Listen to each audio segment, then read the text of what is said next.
Hello again, friends! And you are our friends, and welcome back to another edition of Jim Cornette's Drive Thru right here on another cold winter's day in much of the greater United States.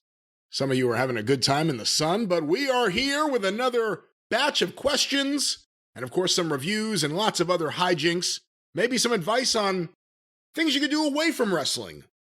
We'll see what we have this week. I am your host, the great Brian Last, and of course, the star of the drive-thru, Mr. Jim Cornette.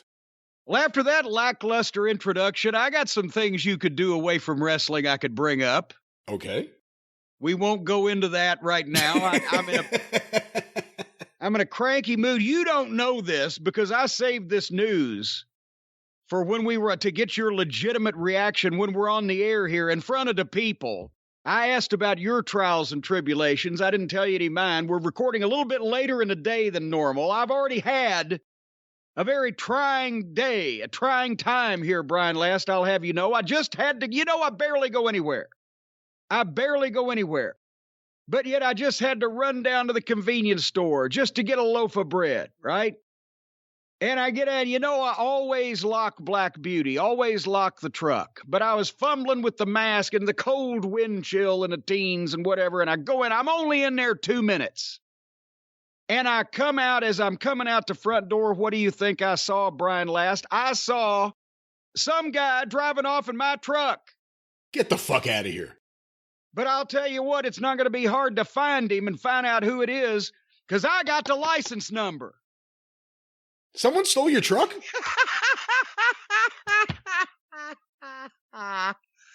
Oh, God damn it. All right, it's one of those days. You're going to have a hard time reining me in today there, cowboy. I just want you to know that. I'm not taking much seriously today. You had me. I thought someone stole your truck. Think about that for a second. I was so excited about it. License number. Well, I get that at the end, but I thought you were trying to make light of the situation. I was hoping someone stole your truck and we'd get a couple of weeks. You were hoping somebody... It would be great for the show. It would be great. You good son of a bitch. I hope somebody comes in and steals your dog, Swami. How's that? How dare you? Do not wish any harm on one of my kids. How dare you? I've never done that to Harley Quinn. That's ridiculous. My point is, we have not had vigilante Jim Cornette on the show yet. And Jim Cornette in his ninja outfit chasing after whoever stole his truck is the greatest thing we could ever do on the air. You see me doing the Forrest Gump run down the street. Come back here, you son of a bitch. Who's that man? I don't know, but he's wearing a shirt with his own face on it. Yeah. He's run 30 yards now. He seems to be slowing down. Wait a minute, he's clutching his chest. Holy, he's down on his knees. Now he looks as pale as the picture of himself on his T-shirt. We need to say happy birthday today. Oh. Happy birthday to John Fell's mother. John Fell in Baltimore, his mother, it is her birth. Well, I don't know when you're going to be hearing this. It might not be, but as we're talking about it, by cracky, it sure enough is. And I would like to say happy birthday to Mrs. John Fell Sr. And the reason is because John told me, he emailed me and told me that it was his mother's birthday and he didn't bother to include his mother's name. And I've tried to search my memory banks, but I'm older than I used to be. So happy birthday, Mrs. John Fell Sr. Happy birthday. Have a nice trip. See you next fall. All righty. So you're ensconced in the new Last Manor. That's right. The whole place. As a matter of fact, that's what was the matter with the stock market yesterday.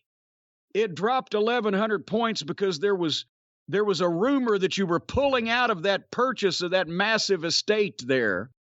And then once that they found that you were actually in the thing and you were going through with the deal and the economy wasn't going to crash, it shot back up another 1,100 points. The best thing about being busy is you don't even notice when the stock market goes completely off the rails. But the worst thing is you don't get to really take advantage of the buying opportunity because you're busy. What? There was a buying opportunity for fucking 7 minutes. It's ridiculous. It was ridiculous, as Corey Macklin would have said. It started out the day, dropped 1,100 points, picked up 1,100 points and ended fucking 50 positive or whatever. The buying opportunity for anything was about 7 minutes in between 1 and 107, I think. I'm not sure that, I don't know that we need to be buying anything at this point, except possibly canned goods. You know, that's another thing I always wanted. I've gotten, Brian Last, I'll have you know, a lot of the things that I wanted when I was a child.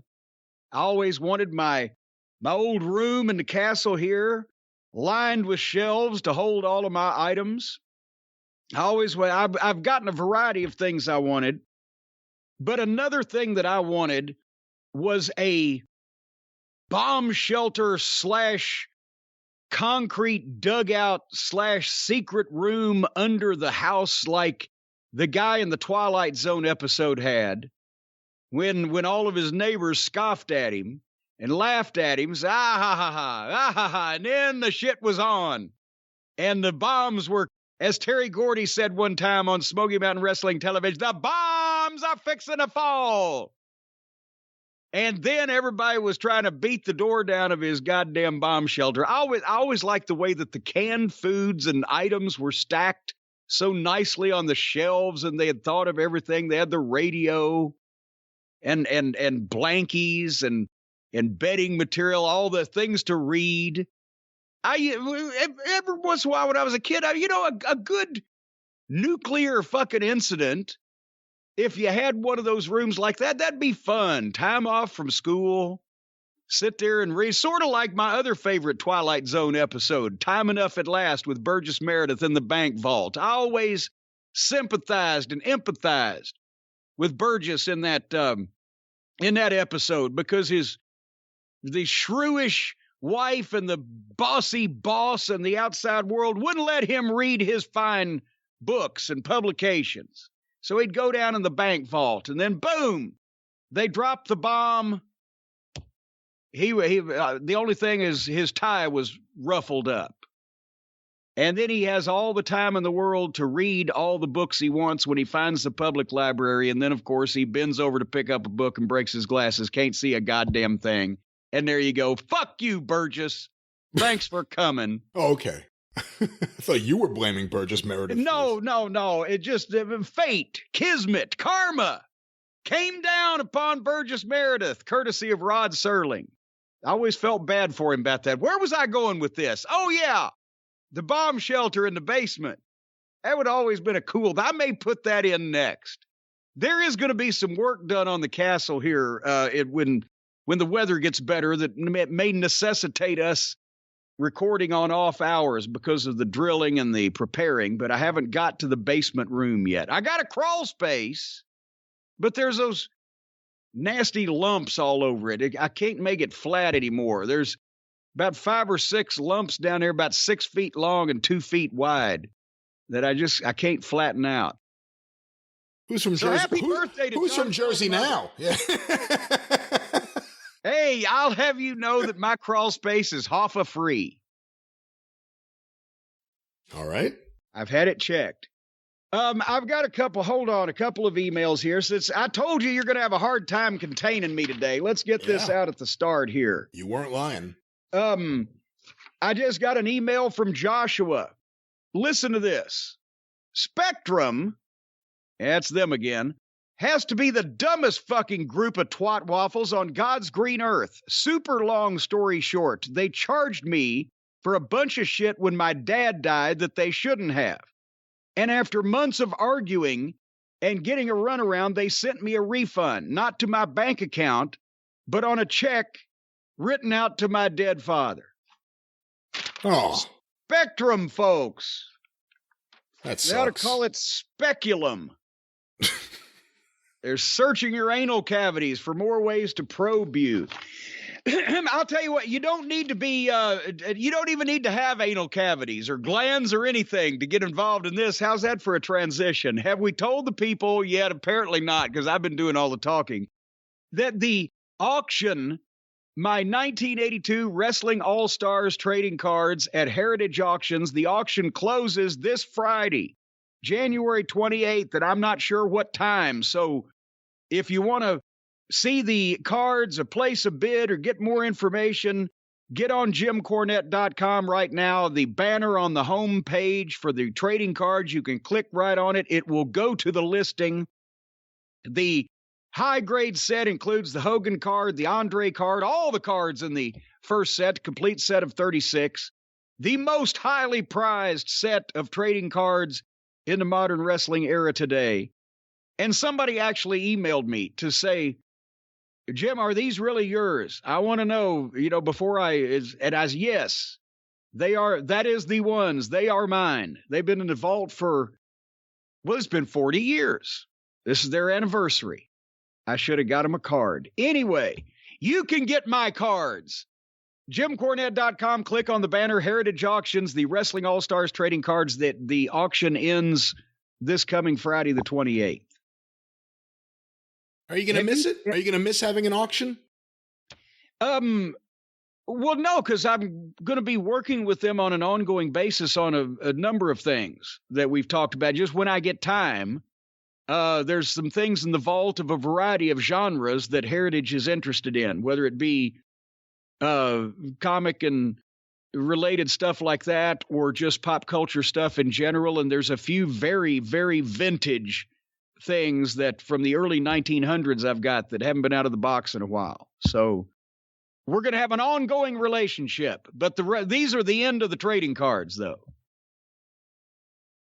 All right.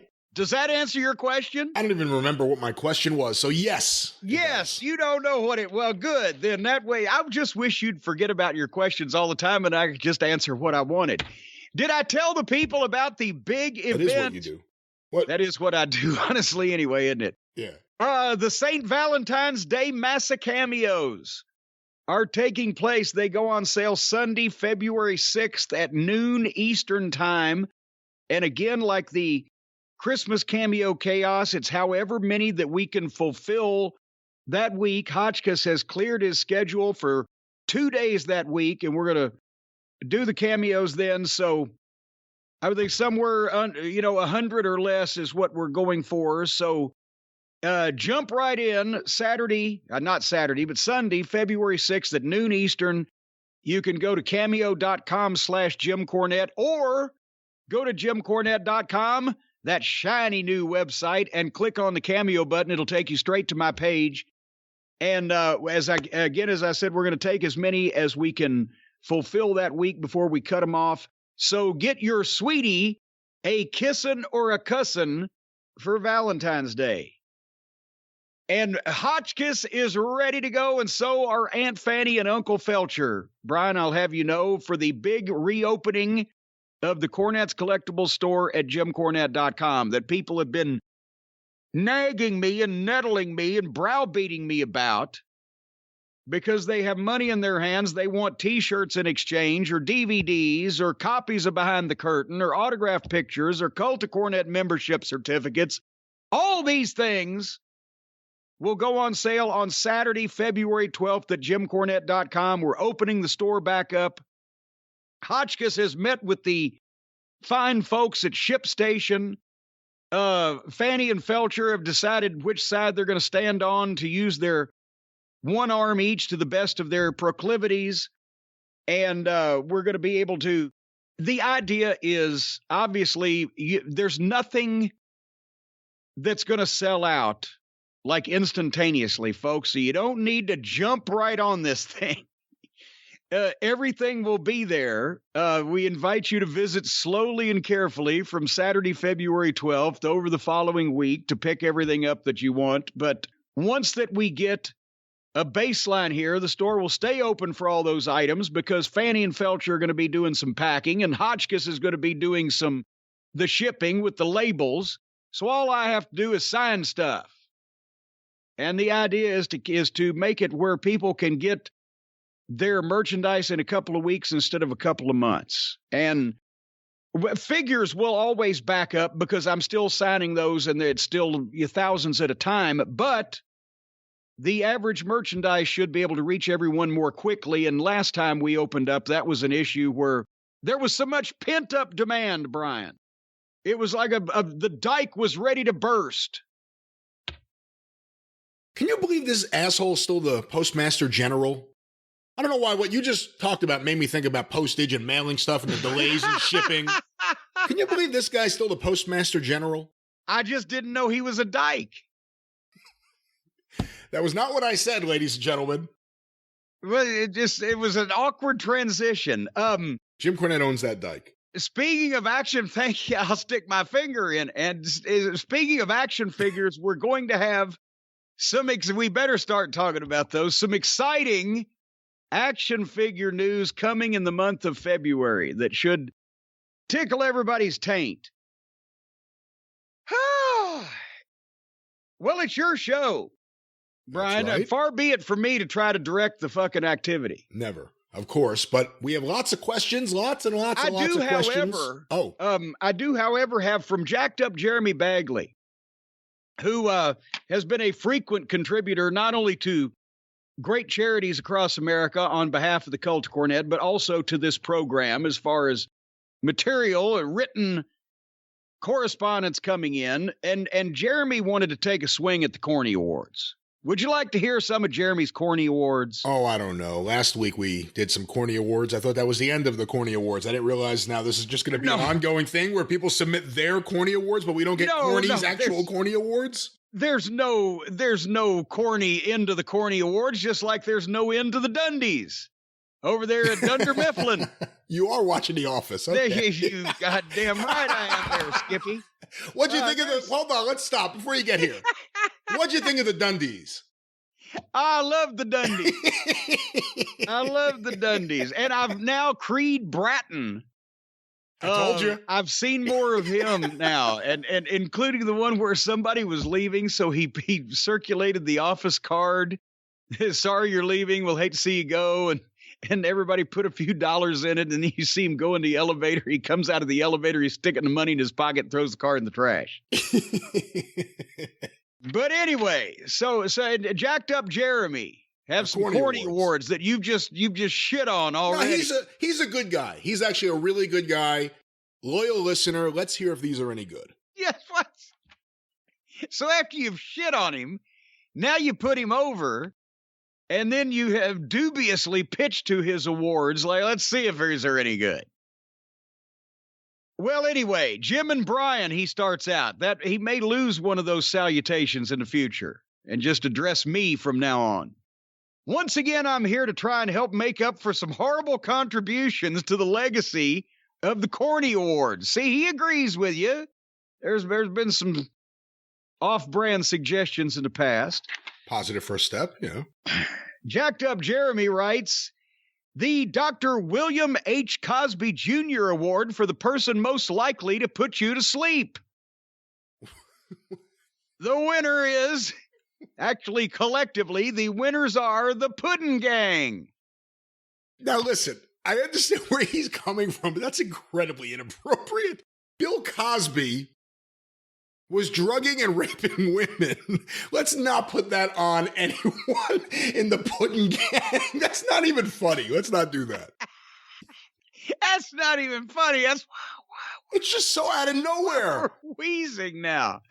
Well, you think of the Sandman. The Ted Bundy Driving Award. What the fuck is this? Somnambulism. How about, the next one, possibly maybe more staid and to your liking, the Donald J. Trump Award for Daughter Obsession, previously known as the Hulk and Brooke Hogan Award.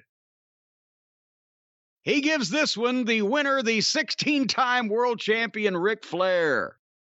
I don't know. Come on now. At least Charlotte's talented, unlike Brooke or what's her name? Ivanka, but Flair, look, Charlotte is incredibly talented, but Rick thinks she's like Jim Londos. I mean, he's a little ridiculous. That's true. He may have taken it a bit far. Everybody's proud of their progeny. But, Rick and Nick Goulas just took it. No, I'm kidding. Anyway, Jeremy continues, the Jenna Jameson Award for unnaturally swollen lips, upper or lower. What? You've seen pictures of Jenna. She's had the fills in the lips and everything. I have not seen Jenna Jameson on TV in anything in 15 years, 20 years. I haven't thought about her. Actually, her and Tito Ortiz. That was the last time I remember hearing about her.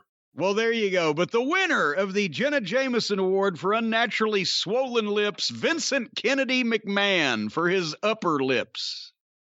I don't know that they're swollen as much as unnaturally made up with color to compensate for the lack of blood coursing through his system. Well, the other thing, too, is as the face gets more sunken in, the lips kind of stick out a little more. That's true. But at least he's not got to the point yet like Rick Knox, the corpse referee, where, as we mentioned last week, somebody enjoyed that simile, that comparison that I made. I said the skin hanging off of him looks like a popped balloon. Jeremy continues, you might like this one, Brian. The David Hasselhoff Award for the wrestler who was a worldwide success despite carrying a talentless blonde with big tits. The winner... What the fuck? What is this? The winner, the David Hasselhoff Award. I heard you the first time. I know for the wrestler who was a worldwide success despite carrying a talentless blonde with big tits. The winner, MJF, for surviving his rivalry with Chris Jericho. That is funny. Although, were all these awards named in the 90s? Like, what is this? David Hasselhoff? Well, Jeremy's of a certain age group. All right. Who won the OJ this year? I think that was, no, Goldman never won anything from OJ. The Phillips Milk of Magnesia Award for the little shit that's hard to get rid of. The winner, Marco Stunt. They got rid of him. He's not on the show anymore. Well, this was a previous email. It was from the end of the year. And the 205 Live Award. Yes, ladies and gentlemen, finally, drum roll, please. No, not your drum roll. Oh, okay. It'll never quit. The 205 Live Award, Triple H.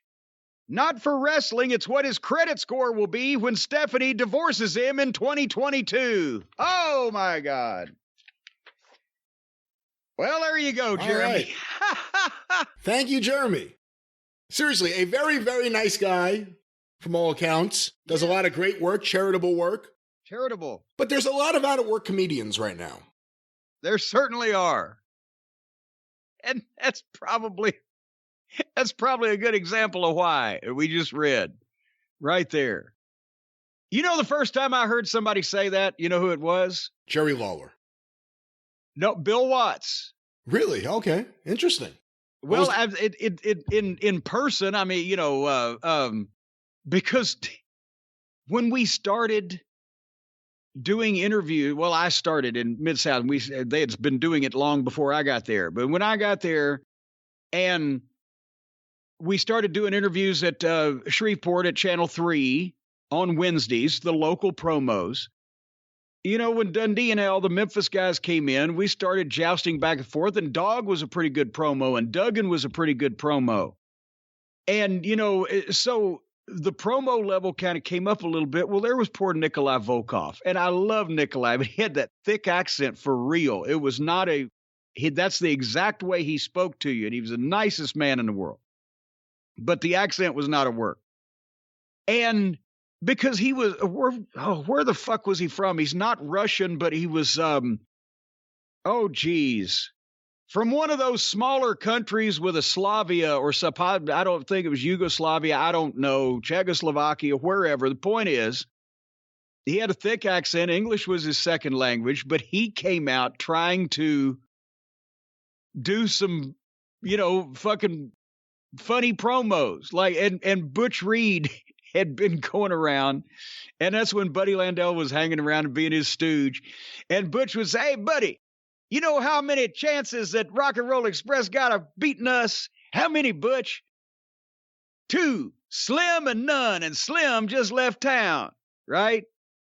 So one day, fucking Nikolai is doing his local promo for Lafayette, Louisiana or whatever, and he says, let me say to you, Jim Ross, that Terry Taylor have 2 chances to beat me, Slim and a none. and a Slim has walked away from town.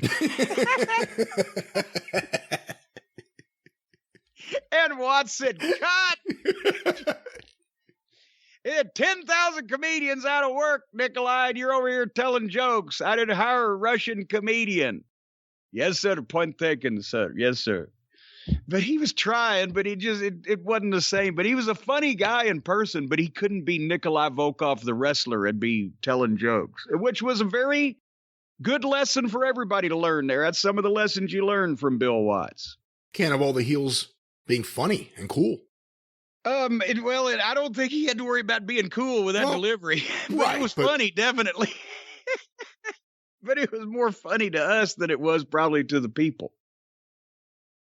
Here's something I've been waiting to ask you since I talked to you briefly right after we finished the experience this past weekend, and I told you what I was going to have for dinner, and you accosted me with another one of these statements that you made that I couldn't believe it. You're a grown adult man, successful in business, graduate of a major university. No, I'm not. And you said these words to me, especially from the part of the country that you're from, and you have inhabited and cohabited and haunted for the past all of your life.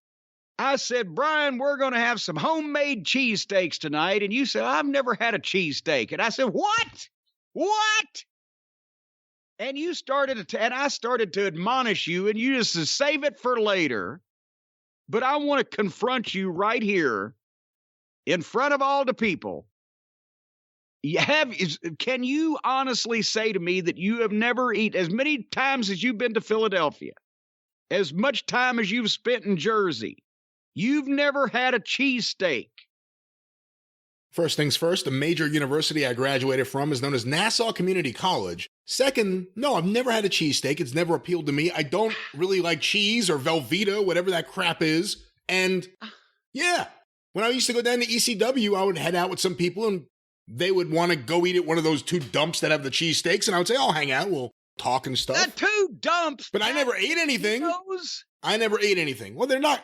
I mean, they may have good food, but they look like shit. Oh, come on. In the 90s, they did. When I was there for ECW, I don't know what they are now, but that never appealed to me. They have just seen ECW crew coming in and say, hey, let's get out the kennel ration. Let's get rid of these real quick. Why have a cheesesteak if I know I'm going to be back on the road to New York and I can get Nathan's on the highway? No. You're telling me that you're too hoity-toity to eat Velveeta or whatever that is, and we'll talk about the cheese on a cheesesteak. Has nothing to do with hoity-toity. Okay.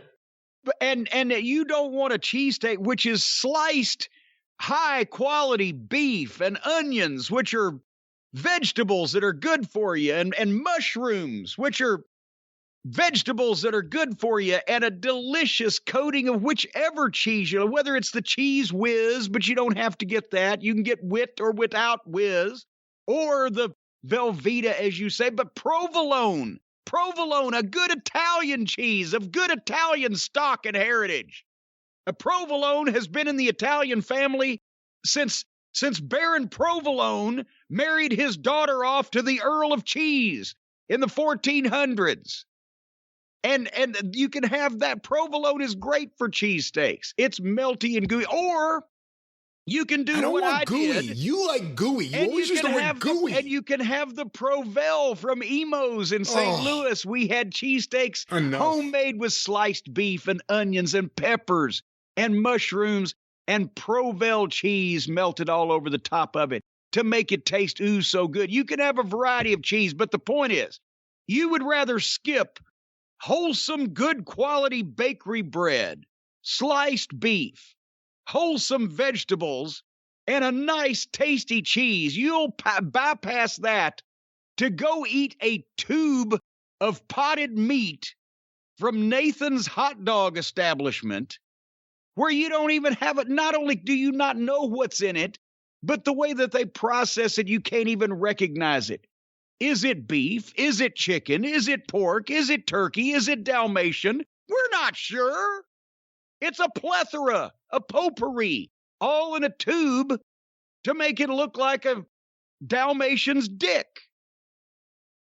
That's what you'd rather. Is this Jim Cornette saying this or Stan Lane? I don't know. Well, I learned a lot from the Gangster of Love. He didn't like the gimmicks in some of those tube sausages either.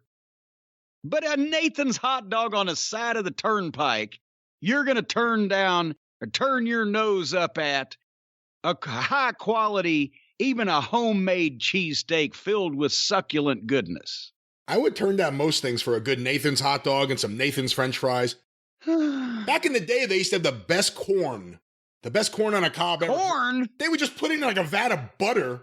And then when you would ask for it, it was just the most delicious thing of all time. But wait, who's doing their menu? How does corn go with hot dogs? Because hot dogs and corn on the cob?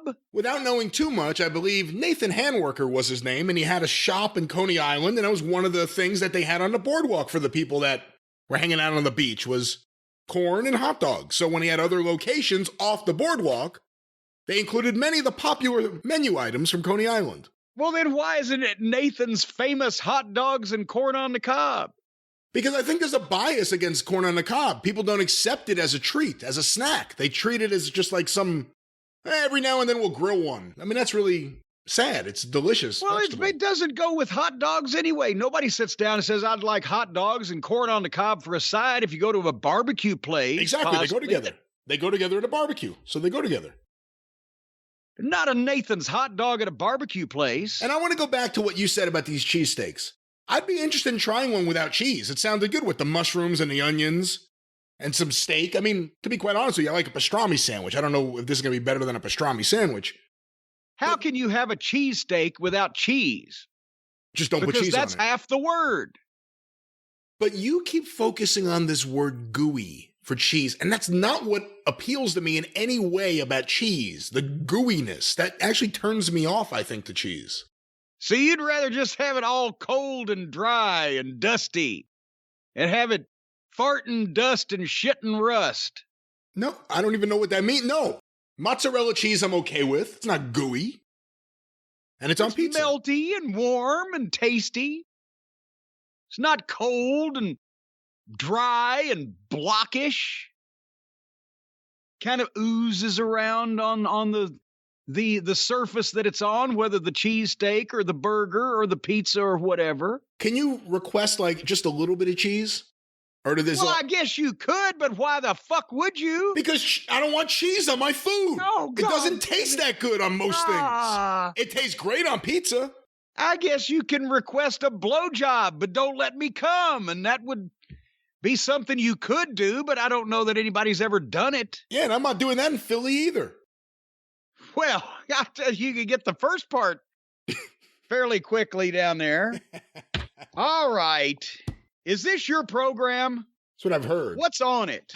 Well, we have lots of things. We have questions. We have maybe some reviews, and perhaps even we'll give people some thoughts about how they can work off these hot dogs and work off these cheesesteaks, because we will all want to stay in shape here in the new year. You do need to work out and stay in shape in the new year. Folks, I'll tell you what, if you've been working too hard and not working out enough, and you want to know how to get in shape, we know. We can tell you, and you don't have to go anywhere, because Echelon Fitness will bring the gym home to you. Whether it's for a New Year's resolution or doctor's orders, or just your better half says you're a disgusting blob of flesh and you're repulsive and I can't stand the sight of you, whatever motivation, huh? Does someone say that to you? No, but I've seen a lot of people out in public, and I would think that people are hearing that probably on a regular basis these days. Oh, possibly. So therefore, no, they didn't say it to me. Who would say it? Stacy or Harley? Neither one of them want to fucking open that can of worms, and nobody else is even going to speak to me. But nevertheless, Echelon Fitness is the affordable way to get the workout equipment, the workout community, and an instructor's motivation right in the comfort and privacy of your own home. Regardless, if you could be in somebody else's home, you could probably do it there too. You might be in a home, whether a state-sponsored home, a county home, a work farm home, something like that. You can do all this stuff anywhere you're at home. Echelon Fitness's fitness app provides you thousands of live and on-demand classes with great music from your favorite artists, like the Strawberry Alarm Clock, as I mentioned before, and also, I believe, the Andrews Sisters. The Andrews Sisters? The Andrews Sisters. Hey, the Boogie Woogie Echelon Boy and Company B. With Echelon Fitness, you can work out anytime, day or night, and crush your fitness goals. Pick the class, climb the leaderboard, cheer each other on, boo some of the people you don't like, wish them ill, hope they don't make their goals so you'll feel more positive about yourself, even if you fail yourself. And give it your all, even though sometimes your all, folks, just is not good enough. However, at least you can say you tried. Echelon Fitness's world-class instructors are supportive, engaging, and fun, especially when they're being paid.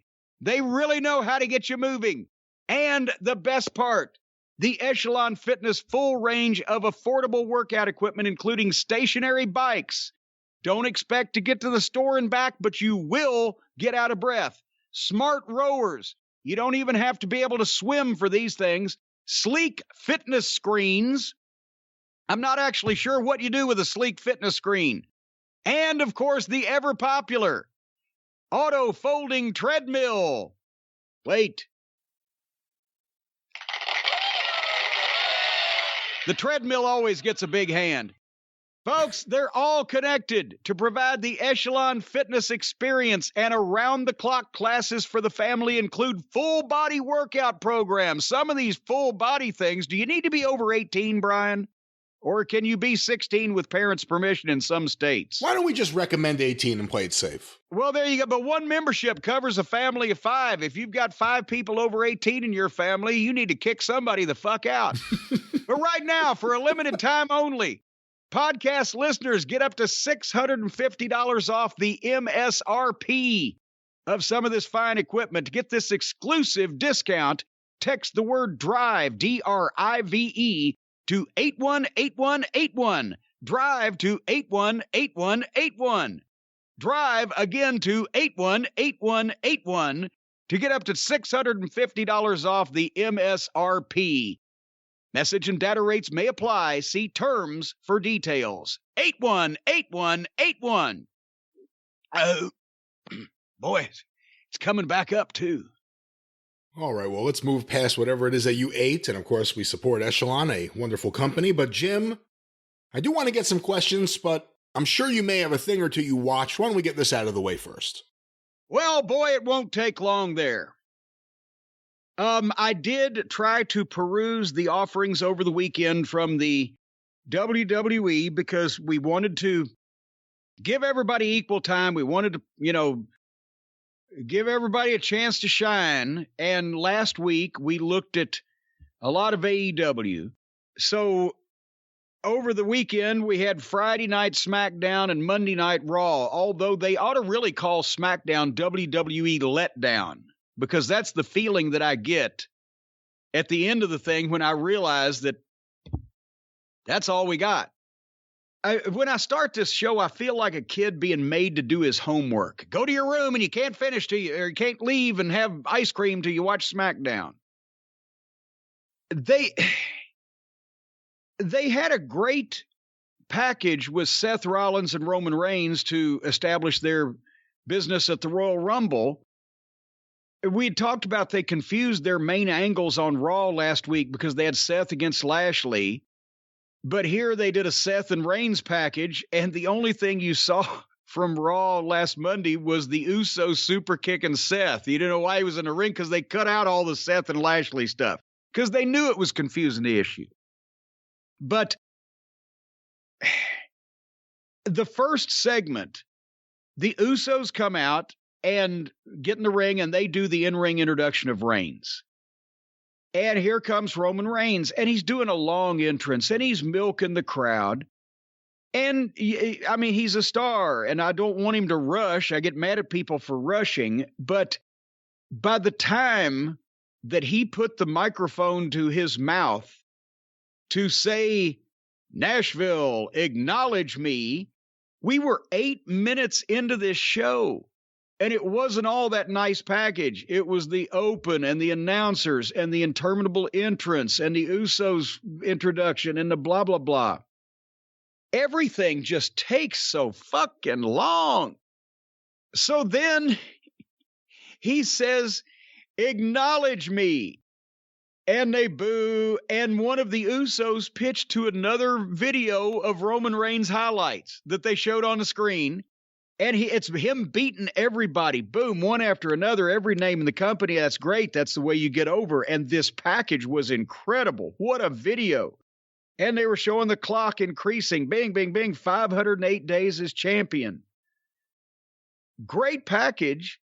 But then I'm sitting there realizing the people in the arena are sitting there, and this show has come on the air live now 12 minutes ago. And all the people that paid to see the show live have seen is an entrance and shit on television. It's like going to the movies, and every now and then they run out and do a little show, and then it's back to the movies. It's Rocky Horror. Yeah, exactly. And so then 12 minutes into the program, Roman Reigns lifts the microphone to his mouth again, and Seth Rollins' music hits. And here comes Seth, and he's wearing Reginald Van Gleeson's bathrobe. Google it, kids. It'll be hilarious. I got to say that Seth seems to be having more fun with this than that Monday Night Messiah thing, which was dismal. He has a lot more oomph to him here. But I can't even remember the particulars now because that's been a couple of years and 17 turns ago. But remember when they had him on the edge of being like a mega level babyface when he was coming back from some injury that people knew about. And, you know, yeah, he's had 4 or 5 different I don't understand everybody. He changes shows and changes gimmicks, changes personalities, changes presentations. And this, again, there's been a couple times we've said, holy shit, like that Monday Night Messiah. Is it just he's surrounded by jobbers with one name and it's not exciting? I mean, he's a heat-getting smarmy fucker here with these outfits and the way he's having fun with the promos. Maybe, can they just let him do this then for a while? Does he have to have a split personality again?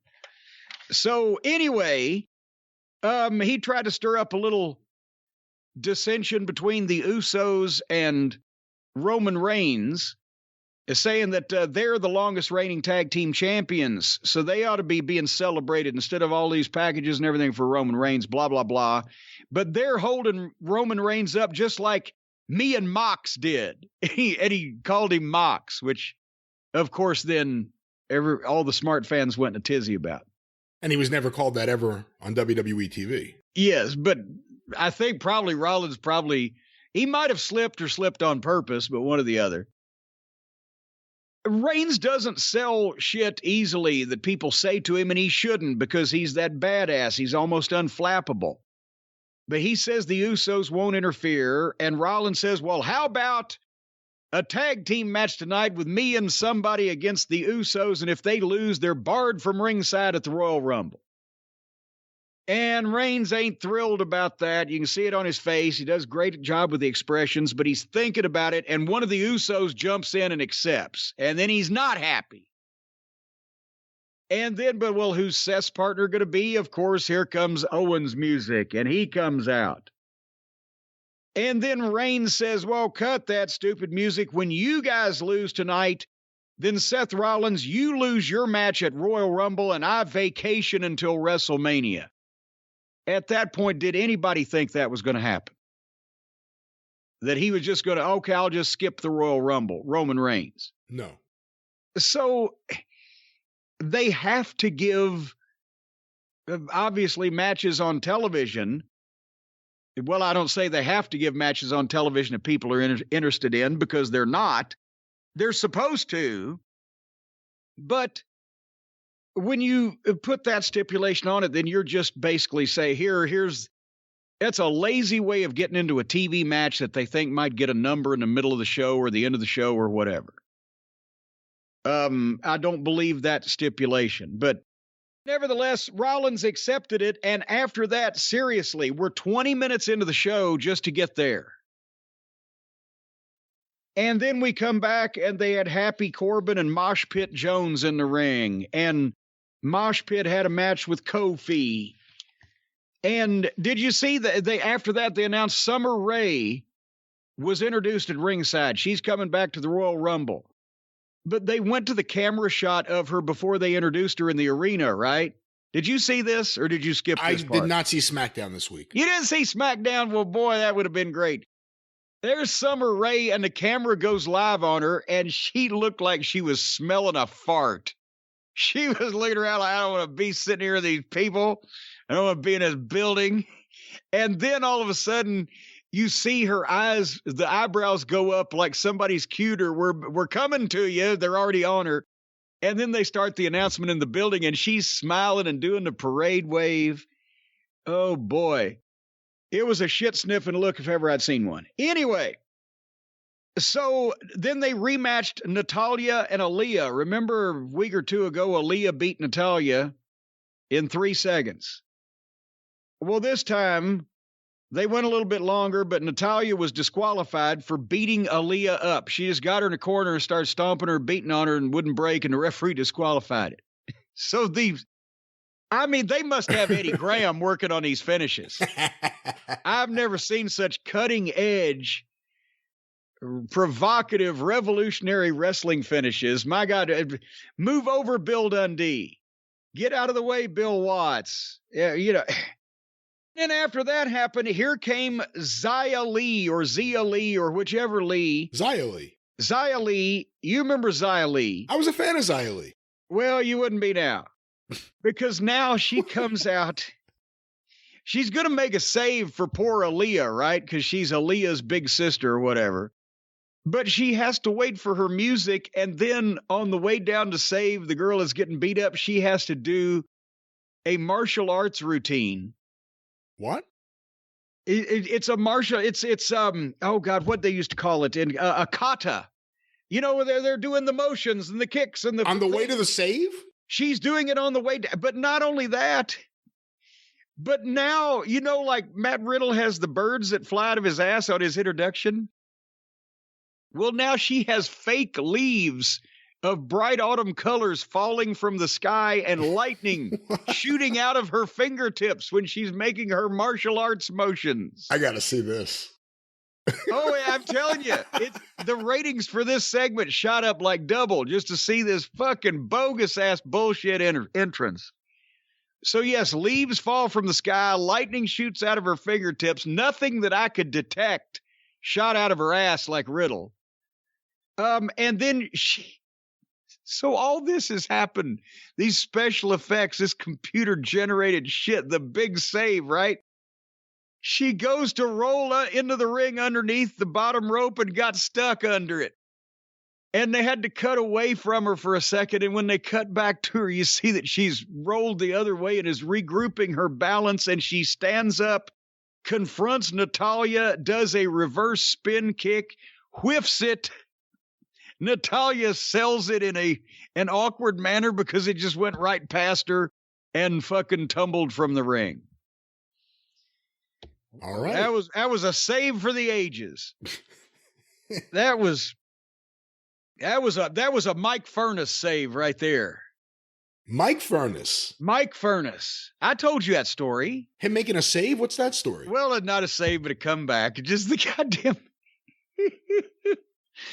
So Doug Furnas was a big University of Tennessee football hero, right? And the University of Tennessee volunteer football team is the biggest thing in East Tennessee. On the day of a UT football game, their stadium, Neyland Stadium, is the 6th biggest city in the state. That's how big. Wow. 100,000 people more. That's how big UT football is. Doug Furnas went to college there, and later, that's why he broke in Continental Wrestling for the Fullers and blah, blah, blah. But after he had become a wrestler and he had his job in Japan and he moved out to San Diego, he would come back to town every so often, especially at holiday time. He still had family there, and his brother Mike, younger brother Mike, also played football at UT with not, let's be honest, nearly the success or notoriety. And also, Mike wasn't the world's strongest man, as Doug legitimately, won that title in his powerlifting days. But he played football at UT, and that's good enough for us. Doug called me and said, hey, Mike wants to see about getting into business. I'll come down and work with him. If you guys will train him, I'll come out and work, Knoxville and Johnson City, the big shows with him. And, as a team, and let's see if we can do something. Okay. Because I always got along great with Doug, and what a great guy he was, right? So we trained Mike for a little while, and that's when Tom Pritchard and Jimmy Del Rey were the Heavenly Bodies, and they worked with him. Horner worked with him a while. Mike was not a natural, right? We did a couple of angles with him on TV, just introducing him as a former UT football player who was training to be a wrestler. And, of course, me and the Bodies harassed him. And finally built up for the big Christmas Chaos tag team match, the Furnaces against the Heavenly Bodies. And obviously, because Mike is green, we worked out a few spots with him to shine, but we're going to get the heat on Doug because Mike wasn't experienced enough to sell, and Doug was. And he wanted to give his brother the tag so that Mike could make the big comeback and the attention to be put on him. So it's Christmas in Knoxville, or I think that year, 3,000, whatever people it was. It's a nice crowd. And Mike gets through the first part of the match, and then they get the heat on Doug, and Doug's selling, and he's fighting for the tag. And finally, the Bodies set up for fucking Doug to get away and dive and make that hot tag. And when he tagged Mike, Mike was so excited, the people blew, they cheered. He steps in the ring and runs and dives forward and hits fucking, I think it was Dr. Tom with a flying clothesline. And he ran so fast and was going so fucking hard that when he hit Doc with the flying clothesline, he bounced off of him, landed on the fucking mat, kept rolling, and rolled right under the bottom rope and out on the floor on the other side. From one side to the other in 3 seconds, whack, boom, and down, and then you see a hand coming up over the apron of the ring like he's trying to pull himself back up, and the people went, wow! But anyway, nevertheless, we got past it.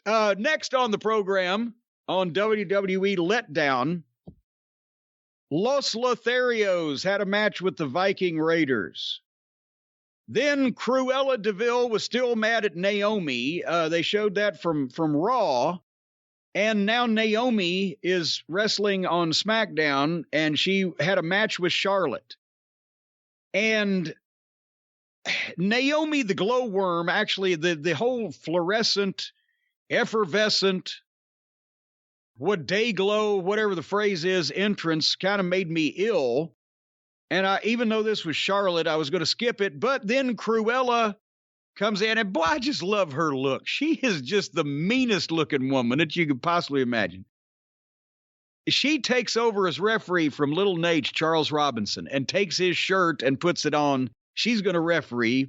And Adam Pearce is starting to get pissed off about this kind of thing going on because he doesn't feel it's befitting a WWE management person to be picking sides like this. So Charlotte cheap shots Naomi and takes over and beats shit out of her and whatever. And finally she's going for the figure, and this didn't take long. I think from bell to bell, it was 3 or 4 minutes. She goes to step into a figure four, and Naomi kicks Charlotte into Cruella DeVille, who takes a bump to the floor. Naomi hits Charlotte with her finish, but Cruella won't count, and that makes Naomi mad. And then Charlotte got a figure four, and Cruella just rang the bell without Naomi tapping or anything. And there was that. I always say that. I'm sorry, I didn't mean to interrupt. No, I'm just saying, you missed it, Brian, is what I was going to say. Doesn't sound like I missed too much, but, Sonya Deville, they should do something with her where she's not an authority figure if she's going to be a heel, because obviously she has some personality. But I think Pierce does a good job of being just an authority figure without an agenda.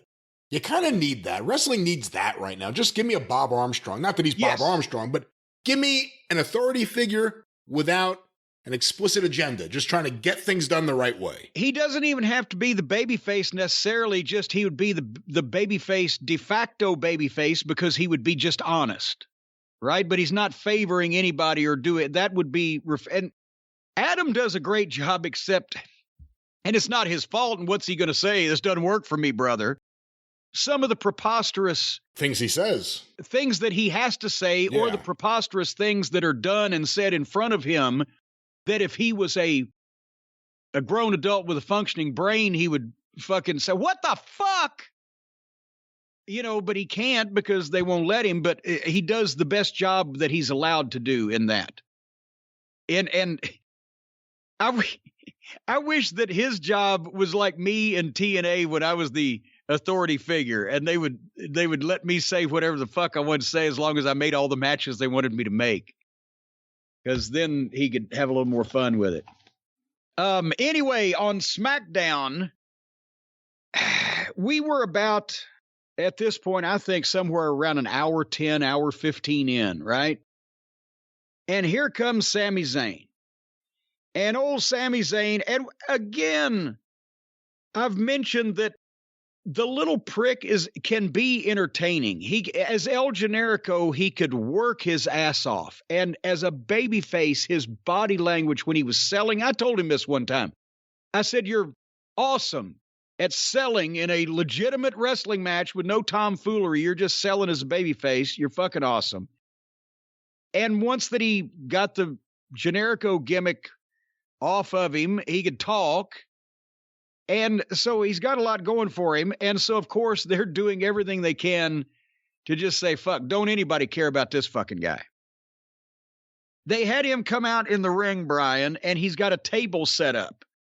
And because Johnny Knoxville is in the Royal Rumble, obviously for publicity, they think good publicity. And because they apparently don't care about poor old Sammy, he can look stupid. That's his gimmick. That's his thing, is he does stupid shit and looks stupid. So we'll let him do it. He has to be the one to involve himself with this fucking goof. And by the way, I think I've mentioned that 35 years ago when Jackass was a thing, I thought they were just as stupid then as I do now. So it's not an old man being out of touch. It's an old man remembering that he didn't like the shit from 30 years ago they did the first time. So Sammy has a table full of weapons where he's going to prove that he's tougher than Johnny Knoxville, because and they did tell the truth. What did Johnny Knoxville do 30 years ago? Him and his friends, they got famous by doing a bunch of stupid, harmful shit to themselves, right? So he's going to do, and there's on the table, there's handcuffs and there's billy sticks and there's a pepper spray and there's just, I don't know, nunchucks, whatever. But he picks up, Brian, I wish you had seen it. It apparently it was supposed to be like a cattle prod like device. I don't know that they market these on the open market. If this was a real thing, he called it some name like the Diddlator Mach 3, the fucking Shockmaster 6000 or whatever. It honestly looked like one of those things they give old people that are confined to wheelchairs, that if you squeeze the pistol grip, it grabs the can off the shelf. You know what I'm saying? So it's something like that, but it's supposedly a cattle prod like shock stick. And to prove he's tougher than Johnny Knoxville, he's going to use this on himself. And now he's got 25 things spread out on the table. He picks this up.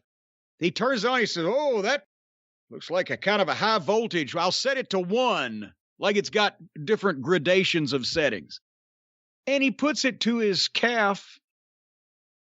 And I swear to God, just like the bogus electrified cage, they played a zap crackle sound effect over the PA, and he sold it. This fucking plastic stick, he sold it like he'd shocked himself, because they played the sound effect over the PA system. And and he's trying not to sell it, but he's selling it, and he falls against the ropes. He's like, oh, that was painful. And I'm, my God, it's certainly, this can't go on. And I thought he was going to pick up something else off the table. But instead, he says, okay, we're going up to 2 now. He's going to use the same thing. All that other shit on the table never came into play.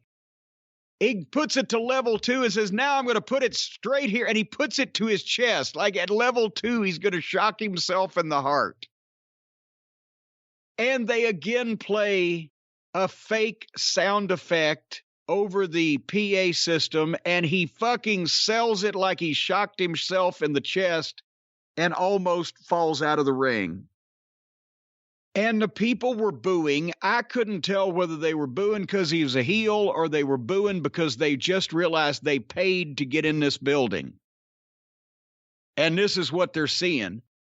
And as he's trying to get himself back together after clear, here comes Johnny Knoxville. And I wrote this, Johnny Knoxville out, and so am I. Fuck this. I don't know what they did. I don't care. On a alleged wrestling program, this doofus was standing there in the middle of the ring, not only expecting us to believe that he was going to shock himself with a stun gun, but not even like the commitment that a Harley Race or somebody of that nature would have had to their craft. It was a fake stun gun and they were playing a sound effect. I don't know if Harley would have ever shocked himself with that handheld stun gun he used to carry, but he crackled a few other people's asses from time to time. But I couldn't take this anymore. I read what happened in the main event on the internet, which was Seth Rollins and Kevin Owens against the Usos. And if the Usos win, then Seth loses his match at Royal Rumble. And if Seth and Steen won, then the Usos would be barred. Well, Seth Rollins hit the curb stomp on one of the Usos, and immediately Reigns came in out of nowhere and Superman punched him. Disqualification. He walked out. The Usos are disqualified, so they're barred at the Royal Rumble, which means they're going to interfere at the Royal Rumble. And that was SmackDown. Oh, and Kid Rock was in the crowd because it was Nashville, another of the several lunatic right-wing assholes in the WWE Hall of Fame. He was drinking a giant beer while some poor kid was sitting on his lap. And I don't know that Kid Rock has kids. And this kid didn't look like the other kid. I think he was trying to babyface himself. So, oh, look at me. I love the children. All the little children of the world. Well, Jim, after an awful show like that, and thank God I didn't watch it, maybe you want to sit down and talk to somebody. Well, I'll tell you what, you certainly do. Sometimes you need somebody to talk to, or sometimes you need somebody to complain to. Or in my case, it's usually the same thing. But our friends at BetterHelp can serve both purposes. I want to have a reader's testimonial here that I printed out because Mauricio, and this is not the Mrs. wife Maurice, this is Mauricio, and I think he's a guy. But Mauricio I'm pretty sure that's a guy's name, yeah. Well, yeah, you can never be sure, but I'm pretty sure. I wouldn't put the farm on it or anything. But anyway, Mauricio says a few months ago, while listening to the podcast, while eating some Magic Spoon frosted cereal and perusing the offerings of Omaha Steaks, you started to segue into a spot for BetterHelp.com. For years, I've been dealing with many personal demons and issues and have only gone through therapy once, and that was during rehab because it was mandatory. One of the ways I had to deal with my depression used to be watching wrestling, but nowadays it depresses me more. But listening to both the experience and the drive-thru have been tremendously helpful for me in dealing with the current state of wrestling. But for all else, I still needed help. So I decided to put my Omaha Steaks order on hold for a minute. And hey, in this instance, I think that's reasonable. And I went to BetterHelp.com. After a few minutes, I was enrolled and awaiting for a match with one of their therapists. In a few days, I was having my first session. Now here I am a few months later, and I've been finding it very helpful for my mental state. I now have 2 healthy ways of dealing with my demons, listening to you and Mr. Last, and he's polite too, and the fine folks over at BetterHelp.com. and I have you to thank. Well, you are entirely welcome, Mauricio. And that's the kind of stuff that we like to hear. And folks, if you want to feel the same way, go to BetterHelp.com. Right now, it's better, H-E-L-P. Remember, I've been saying joining the over 1 million people who have taken charge of their mental health with the help of an experienced professional, Brian? Well, now it's joined the over 2 million people. 1 million people just since we've been hooked up with BetterHelp have joined the party here. So we're doing some good. Anyway, if you go to BetterHelp.com/JCE, a special offer for the Cult of Cornette, you can get 10% off your first month's services, as Mauricio, I'm sure, did. 10% off at BetterHelp.com/JCE. That's right. And speaking of BetterHelp, we are talking WWE. Obviously, some people there involved with creative could use some BetterHelp, some better creative. Did you watch any Raw this week? I watched a bit of Raw. Now, remember, this is the 3-hour program. So I'm thinking, okay, well, certainly this is going to be a blockbuster, right? They're just going to throw the stars at us. They're just going to be coming a mile a minute, Brian. Oh, boy. The first segment, and you saw some of this, right? You saw the way. I saw the opening segment, I believe, yeah. Okay. The official weigh-in for Bobby Lashley and Brock Lesnar at the Royal Rumble. And Lashley and MVP come out, and then they're about to introduce Brock and Paul, and Paul interrupts, and he waddles on out. And I swear to God, it looked like somebody had ribbed him and taken the last 6 inches of his pant legs off. Did you see his pant legs were... Maybe it was just he's gained some weight. I used to have that problem when I was portly, that my pant legs wouldn't go all the way down as far as they were supposed to. But anyway, he interrupts and he does Brock's introduction. Is Paul Heyman going to have an aneurysm one of these days doing the introduction? He does go from 0 to 10 pretty quickly. I'm wondering how old is he going to be before that's dangerous? What is the youngest that you're allowed to die of old age? That's a good question. Well, and apparently you don't have a good answer. I don't have a good answer for it. We'll move on then. Anyway, so they had a scale in the ring from a 1950s drugstore. Even one of the old Toledo scales, but did you see that? I did, yeah. Now, part of the thing is that they're smarter than they were in AEW when they did the weigh-in. They didn't have one of the doctor's office scales where you slide the deal across, because as they found out, when you're bouncing in the ring, anybody's moving, you can't work those. But this thing looked, let's say, vintage. So Lashley strips down to his sweatpants, and he's 273. And then MVP did a nice little promo for Lashley. And it's good that MVP and Heyman are there to offset each other. If they let them play a little bit at the Rumble, I always had great success fucking bouncing off Paulie in the other corner because, he gets people stirred up. And I would think in this... They have, at first, it seemed like that Brock and Paul were going to be the baby faces. But I got to admit, as it goes on, I mean, Paul's not doing anything that Paul wouldn't do if he's Paul Heyman, whether babyface or heel or whatever. But I thought Brock and the smiling Brock or whatever would be the babyface in this thing. But does Brock Lesnar start, after you've seen him a week or two, coming off as the most obnoxious babyface you've ever seen? Oh, you didn't like Brokeback Brock here? Coming out with his cowboy hat and his whole new look, and he's smiling and he's telling jokes. I'm not sure about it. So MVP cut a good promo, and then Brock, as you say, he's dressed in a heavy coat and jeans and big belt buckle and boots and a cowboy hat. And so they say, don't you want to take some of your clothes off for the weigh-in? So he takes off the cowboy hat and hands it to Paul. And he weighs in at 286. Well, he had 13 pounds of fucking clothes on, whatever. But I love Bobby Lashley as a talent and as a person.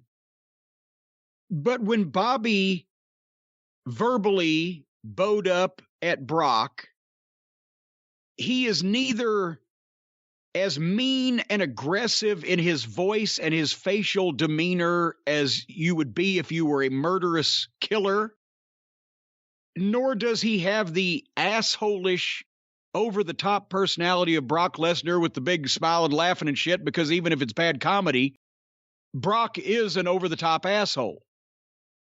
And he doesn't need to talk very long. So Bobby Lashley is such a nice guy. I mean, he's a beast of an athlete.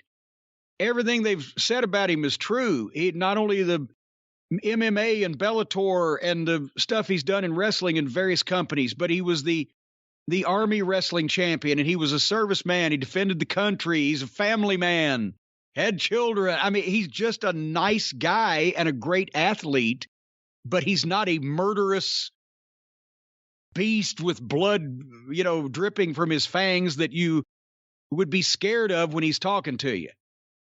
Which is, and with Brock, he tried to build up a funny line that would end in him calling Lashley Bobby Who, and Paul was trying to be the wall there for him to bounce it off of, but either he said it wrong or it just fell flatter than a plate full of piss because there was no reaction and it didn't really, you know what I mean? And I don't know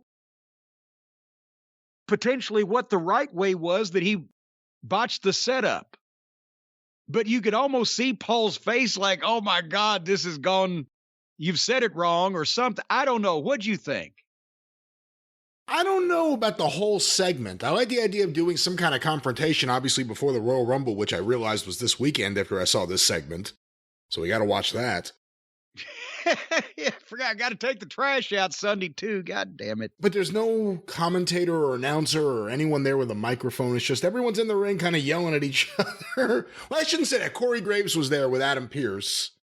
Well, yeah, but they're over in the corner and then they don't interact with that's the thing when the talent is allowed to take over the show and do the sports entertainment emoting where everybody has a microphone and there's no announcer actually running the interview. It becomes the South Park wrestling skit where they're doing high drama.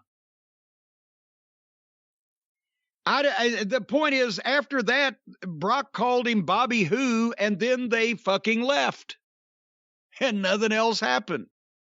And I don't think it did anything to help the issue. I've liked everything that they've done with these guys physically and the build of them, except when Brock and or Lashley have to speak. Because as I said, Bobby doesn't have, I mean, he'd kill you if he wanted to. He's not Bobby wouldn't maliciously hurt anyone, but as an athlete, he could kill you in a number of ways, but he don't sound like Mad Dog Vachon, right? and Brock, there's almost no way that him with the voice and the personality that he has can come off being a verbal wordsmith. He needs to speak in little bursts and be the beast. So this segment was, I'm almost having to pull for the heel just because Brock is now kind of annoying because he's a natural fucking heel. What about the fact that, we're kind of now completely away from anything with Heyman and Reigns? They got to keep them away from each other, I guess, for a little while. But do you think there should always be some kind of acknowledgement of that until we get to WrestleMania? They have to come back. Yes. And I mean, there's more to be told with Heyman and Reigns, but right now, if they started to, it's more confusing. They just cross-pollinated their two world championship matches on the same pay-per-view last week with Bobby having to work with Seth when Seth's going to work with Reigns and blah, blah, blah. So I don't think we need more cross-pollination with reminding everybody now that Heyman and Reigns are on the outs because that will come back around. But it's just when you have two champions, and And the way that also because of COVID, they had to put something on Brock. It's just, as we mentioned, they ended up better off for the eventual showdown between Brock and Reigns. But right now they got to get there, and they got to keep these other fucking challengers occupied. All right. Well, that was the end of the first segment on Raw. Yeah, well, that was pretty much, actually, no, I won't say that. The best thing of the weekend was yet to come, but I will run down. Rhea Ripley wrestled on the program, was in a 6-girl tag, so I skipped that. I'm not shitting you when I tell you that Alpha Academy and Team RK Bro had a spelling bee in the middle of the ring. Oh, we just talked about the spelling bee here on the show. Yeah, and that spelling bee with students was probably better than this spelling bee. I wasn't around to see it, but I have a feeling it probably was. I couldn't spend 30 seconds in a room with Matt Riddle, especially if I was armed. The most annoying, that fucking stupid 25-year-ago stoner movie. I'm going to spell calibration. It's like when I calibrate my scale to weigh stuff. And then he knew how to spell it. And out of this abomination, they then had Randy Orton against old Gable there. They don't call him Shorty anymore. And they had 2 of the better workers in the company. And I thought, should I watch this? I bet it'll be really good. And then I said, no, I'm not, because following what just happened, there's no reason to watch any of these people because you can't take any of this shit seriously. And they just had a spelling bee. So I said, I'll wait till I see something serious. Oh, wait. And I can't ever remember her name. I wrote Liv Tyler, then Lizzie Borden, finally Alexa Bliss. Not Liv Morgan? No. She's the other one. She was back in a fake psychiatrist office for the 3rd week in a row. And I'm pretty sure one of the comedy writers has recently watched The Bad Seed on Turner Classic Movies. Finally, we come to Austin Theory in Vince McMahon's office. And again, I can't tell whether he can talk or not because of this horse shit they're giving him. He's acting like a bonehead simpleton. He's supposed to be the goofy kid that Vince is trying to take under his wing. He just has to play off of whatever the fuck Vince is doing and say these things they tell him to say, so we don't know whether he can talk or not, if he was actually left to his own devices. But in this, he wanted a late number in the Rumble from Vince, and Vince, why do you think I have anything to do with that? Well, because you own the fucking company and you run everything else, and you had people looking for $100 million egg. But anyway, Vince blew him off and tells him to beat AJ Styles tonight and bring him back a good selfie. So, since AJ Styles is wrestling Austin Theory, I'm going to watch this. And remember, 2 weeks ago, they gave us like 3 or 4 minutes of this match, and then Grayson Waller interfered, and they got another disqualification out of it. So this time I was going to time and see, do they give these guys some time? Are they serious about trying to get this guy over? Is this going to be more bullshit? And unfortunately, it's still the WWE crowd, and they're conditioned, don't really care about the matches, especially don't get excited because we got big entrances and videos for you to watch on the screen coming up. So let's get this pesky match out of the way. But in this case, they gave him some time. And again, I'm trying to find a flaw in Austin Theory. It's like he's been working for 10 years and a talented and working for 10 years. He not only gives, but takes shit perfectly. I'm talking about, well, there was one example in this match. AJ had put him down on the mat. He's laying there on the mat, and he's kind of selling what's been done to him. And AJ hits the ropes. He's going to come with that running, sliding forearm thing he does, right? Well, Theory, at the same time as he's not looking at AJ, sits up so he's in position, but he's dizzy, and you can see it on his face. And then he looks up just too late to move and sees AJ, and the shock is on his face. And then he takes it perfectly. And he's always in the right position, but he's not waiting there for the shit. He's open for it, but he's not inviting it. He meets it coming in. That's timing and positioning. I don't know where this kid fucking came from. He wasn't out of place with Finn Balor. He's not out of place with AJ Styles. And what is he, 22 years old or whatever he is? 24. Okay.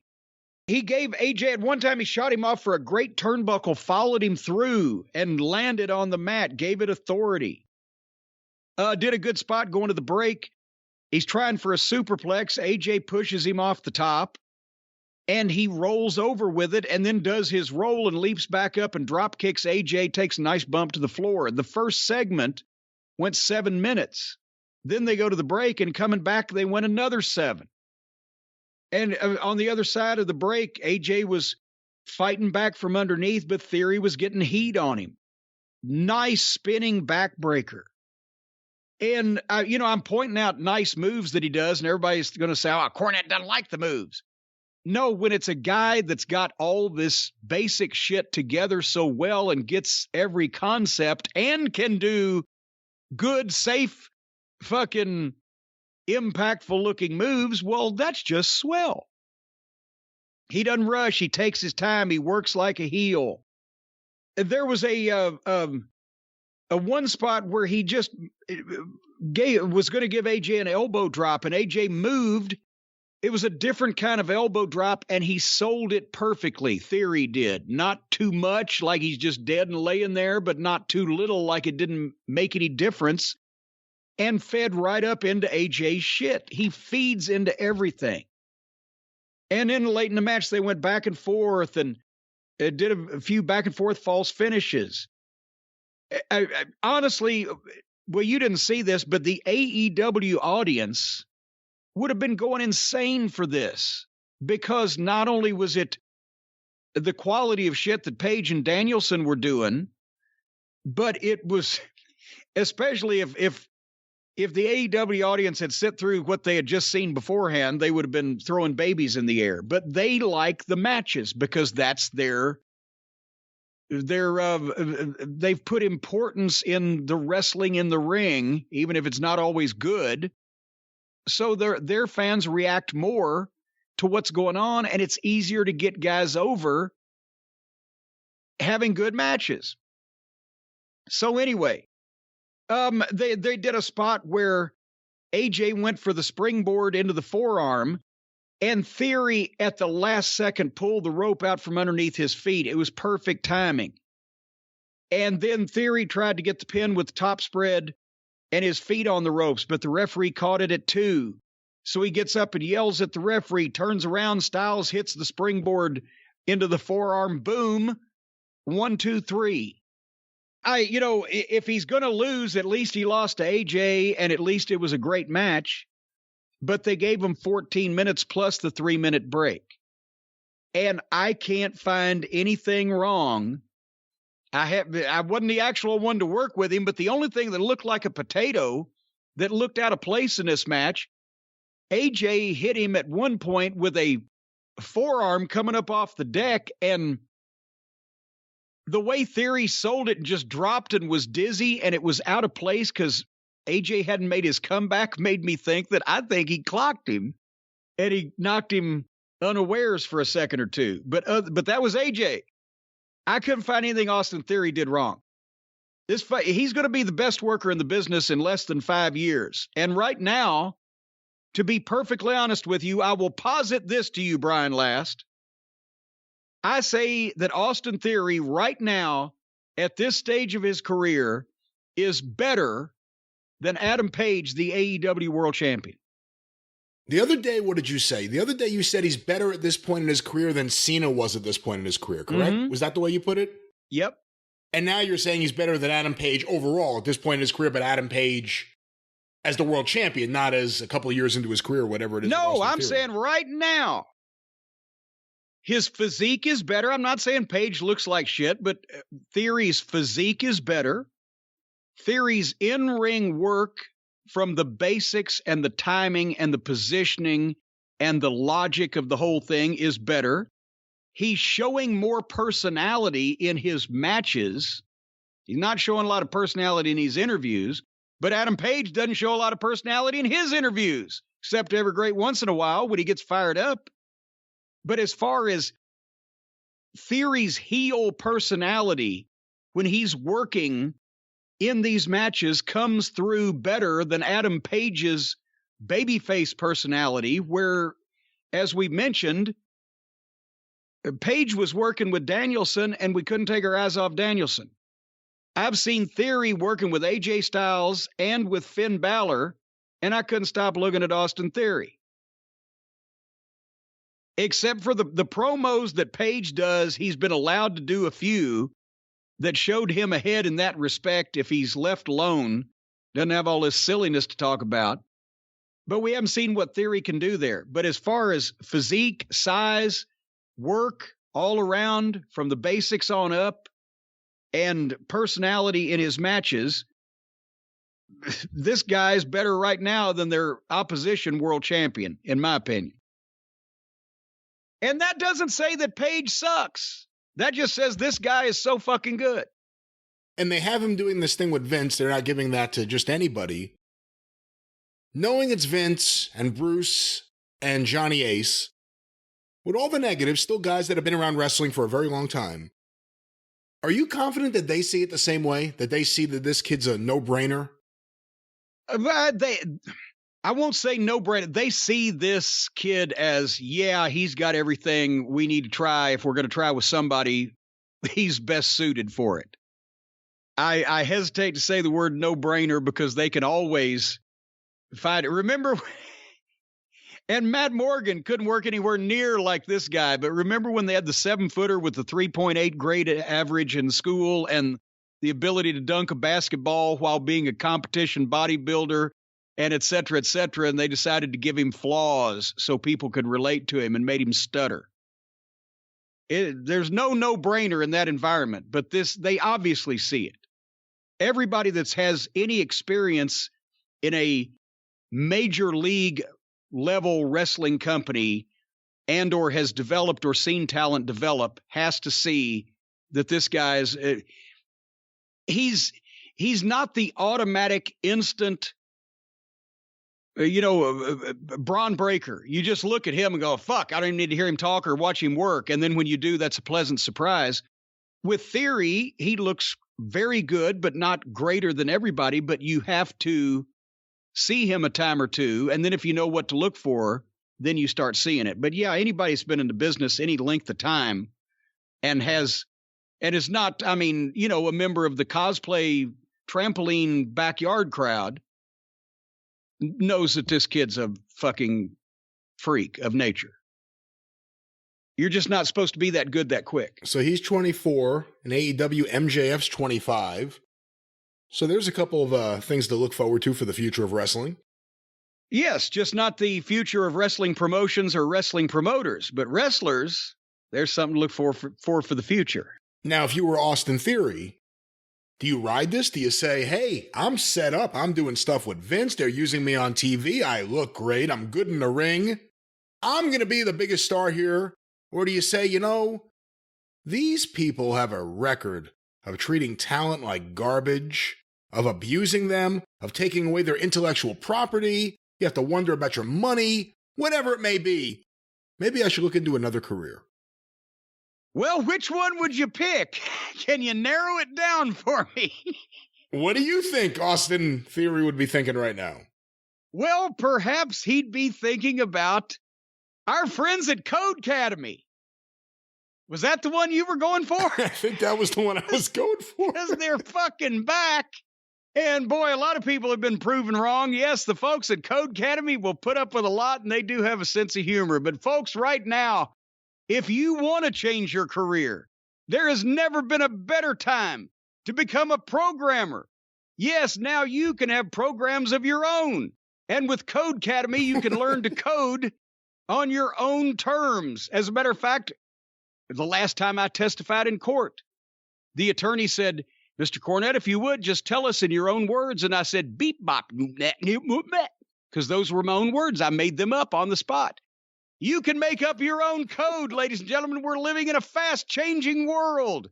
And one of the best ways to succeed in it is to learn how to code. Remember, we've talked about the potential governments you can overthrow and the shadow governments you can set up in small South American locations.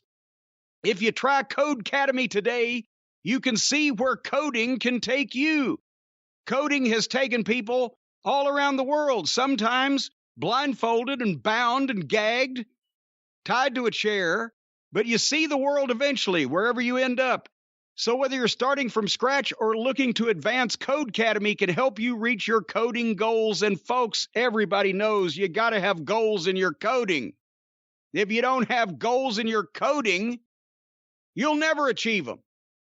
Have you heard, Brian, about the Great Resignation?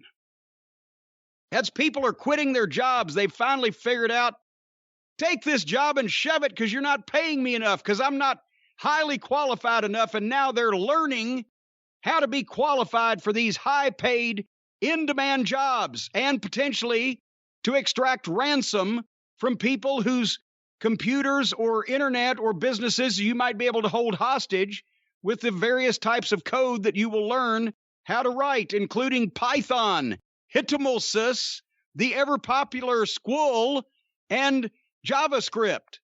Not sure where to begin? Like me? Well, Codecademy will point you in the right direction. They'll point you here. They'll point you there. They'll point you to the bank to get some money out to pay them for all this service that they're providing. And you can get, as you know, instant feedback. Instantly, you can be told, shove this shit up your ass and start over, because your code is tested as soon as you submit it. And you know, Brian, I tried submitting some code. I mean, it was rudimentary. It was my first try, but I did exactly like they told me. I cut words and letters out of several different newspapers from different cities and then pasted them all on the page to create the message. But unfortunately, I forgot to wear the gloves and left fingerprints. That's why we'll be taking a break in the podcast this fall for 3 to 7 years. But anyway, folks, none of that happened. None of that is true, and none of that reflects on Codecademy. I just want to make sure we're clear with everyone out there. Codecademy is a wonderful service. No gloves, no sneaking around. Well, you can use some type of absorbic acid to burn the fingerprints off of the tips of your fingers, folks. But join the over 50 million people. 50 million of them. Goddamn, that's a lot of competition. Maybe we better keep this quiet. Join the over 50 million people learning to code with Codecademy and see where coding can take you, and get 15% off your Codecademy Pro membership when you go to Codecademy.com and use the promo code EXPERIENCE. Let me spell a bit for you. Codecademy.com, promo code EXPERIENCE. EXPERIENCE. Join Codecademy, TODAY, and get 15% PERCENT off just because they love us. See where coding can take you, Brian. Where would you like to be taken right now? I just want to be left alone right here. Well, there you go. And I can do coding right here from my desk. It's a wonderful service, wonderful skill to have. You can land your dream job in web development, programming, computer science, data science, and tons more. I just want that certificate of completion. All right, well, I think we've completed our duties with Codecademy here. Was that the end of Raw? Did you finish Raw? No, that was the end of my Raw. There was still like an hour and a half left, but once I'd seen Austin Theory, what the fuck, right? So we can get the questions? Yes. Oh my God. Wow. Okay. This is a first here on the show. We actually get some questions. Jim, this first one was... Did I detect a little sarcasm in your voice there? I wouldn't call that a little sarcasm. But Jim, our first question was sent on Twitter using a hashtag CornyDriveThru from Jeff Coleman. Do you guys think that Nick Khan's relationship with The Rock has anything to do with Triple H's fall from grace? There was supposedly heat and bullying by the clique when The Rock was young. What are Jim's thoughts? Again, I think this is a little conspiracy theorist for the situation just because that The Rock used to play with Nick Khan and his sister on the beach in Hawaii.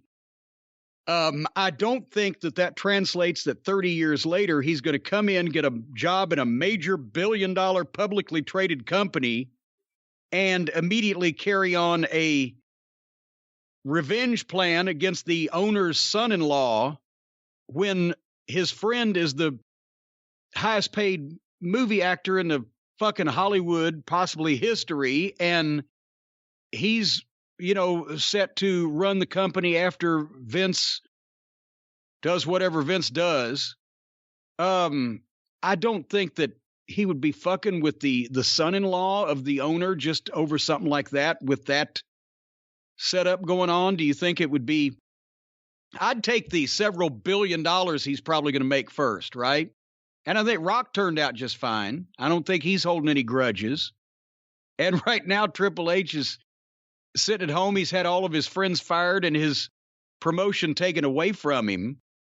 But, I don't think that was part of a plan of Nick Khan's going in from the start. I'm going to get even for my friend Dewey. It may have just happened that way. It is something to think about. Triple H, like you said, they fired all of his friends except Shawn, who Vince loves. They took his promotion. I mean, the black and gold brand was Triple H's. Everyone knows it.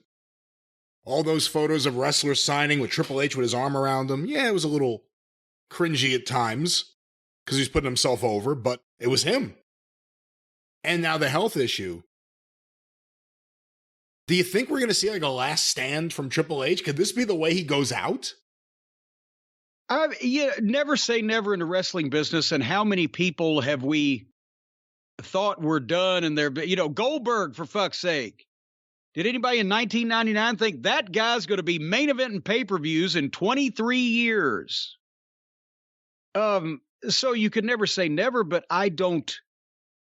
He's not going to come back as a wrestler. He's not going to get another run there. It's a whole lot harder to establish promotions than it is to just go and get yourself over on TV as a wrestler. Is he going to get the opportunity? Does he give a shit? He's obviously got more money than, he's ever going to need in his life. But he's been so busy, he's never had a chance to really enjoy it. And it can be tough to go from being really, really busy nonstop 24/7 to having nothing to do. I don't have a goddamn problem with it. Oh, you're as busy as anyone I know. Well, but I would like to not be. And that's what I'm saying. All these people say, I don't know what I'd do in retirement. I do. I do all this shit that I've been wanting to do around here for 20 fucking years and haven't had the time. I've got enough projects to keep me occupied in the vault for the next 10 years. Personal and professional. So did Triple H. He had a project. It was called NXT. Well, but point is, I don't see, unless some certain segment of this current company or some iteration of management in the company in the future spectacularly lays an egg, then if he's feeling good and somebody might say, well, you want to step back in and clean this up, then he might have another run. But I don't see it on the horizon or see that he'd be chomping at the bit to, I think he's probably happy to sit back and say, all right, let's see how they all fucking do. They didn't like my shit. Let's see what they come up with. If he's able to do that, could you see Stephanie being able to do that? If her husband's having that attitude and all these things are happening in that company, can you see anything that would cause Stephanie to walk away? Well, I don't know that Triple H ought to tell Stephanie that he has that attitude. Oh, geez, Steph, I wish I felt better I could do something. Meanwhile, he's like, let him fuck it up and I'll tag in and save it. And Stephanie's not going anywhere unless her dad goes somewhere. So it's just, but I think that Triple H probably is definitely upset about the way that things have worked out with NXT, but I don't know that would mean that he would want to jump back in and try to do something else again that he was all fired up about, only to have it have them wipe their feet on that too. So maybe he's just willing to sit back. All right, Jim, our next question sent again on Twitter using the hashtag CornyDriveThru from Rob Menard. Just heard Dustin Rhodes describing his breaking into the business as a referee who got a little too exposed for a Rock and Roll Express Midnight Express match in Amarillo. Was Jim there that night, and what does he remember about Dusty's Kid's debut? Well, honestly, I have heard him tell the story. I haven't heard him tell this. I've heard the recording of him telling the story in the past of that he filled in as a referee one night, and the exposing thing was he fucking blew the ass of his pants out, his referee pants. I believe he was wearing underwear, but honestly and truthfully, besides the fact that it happened, it wasn't a big thing at that point. It was Amarillo, obviously, the home area of the Runnels family. That's probably why it came to pass. But I wish I had some story about us ribbing him or whatever. But until I've heard about him telling the story the first time a couple of years ago, I'd forgotten that it happened. So, do you remember the first time you met Dustin? Well, yeah, because also there's footage out there of him driving the golf cart at the Charlotte Great American Bash in 1987 when the Midnight and Higher go into the ring in the golf cart to wrestle the Freebirds. And the kid driving the golf cart is Dustin. That I can't remember who was they had one driver for the heels and one driver for the baby faces. But nobody was going to recognize Dustin at that point. So it wasn't like they were saying, oh, there's Dusty Rhodes' kid driving the Midnight Express. It just happened that way. But so, he was around then, since everybody lived in Charlotte. And since we were heels, obviously, we weren't over at the Rock and Roll Express or Dusty Rhodes' house, but you would see some of the kids come every so often and this was with Flair's kids. This was Megan. This was earlier than Ashley. She was real little at that point, I guess. And, I never met Cody until 3 or 4 years ago at the NWA show, because he was the one that was born after I left WCW and Dusty was living in Atlanta down there. So, and obviously David, Rick's oldest son, I had met him when he was a little kid, and then we, helped train him in OVW. But since Reed came along later, I'd never met Reed until a few years before he passed away at an independent show in the Carolinas. So you were around some of the kids, but depends on the era. Point is, the first time I ran into Dustin, he was our golf cart driver. And son of a gun, I asked him for that mashy niblick, and I never got a response. Jim, our next question sent on Twitter using the hashtag CornyDriveThru from New York Yankees Collector. You get a call from Vince. He wants to do an OVW one-night stand event and have you book the card. Using 8 matches, 1 female and 1 tag team. Book the card. You can use any former OVW wrestlers. Oh, for Christ's sake. I don't... Who would be on if you were going to do an OVW reunion show, who needs to be there? Nick Dinsmore, Rob Conway, Doug Basham, The Damage, Trailer Park Trash, Flash Flanagan, Cena and Rico, that Jeter, Chris Cage, Mark Magnus. This is just off the top of my head. Everybody, Mike Mondo. My God, now the women, Jillian Hall, Mickey James, Victoria, Jazz. I could go on and on because you didn't say Orton or Lesnar or Batista. Oh, well, yeah. Well, I'm thinking about, But in your mind, that's my question. In your mind, are those guys that would be there, or those guys that because of the WWE history, we see them differently than you would in terms of OVW history? Orton would be there. Shelton Benjamin would definitely be there. If the only thing that Brock ever did in the wrestling business was what he did in OVW, he would be like number 46 on the list. Batista would only be there as Leviathan because that gimmick was not only, he was the most over guy in the company. At one point, it wasn't even close. But I loved the gimmick, and people loved the gimmick.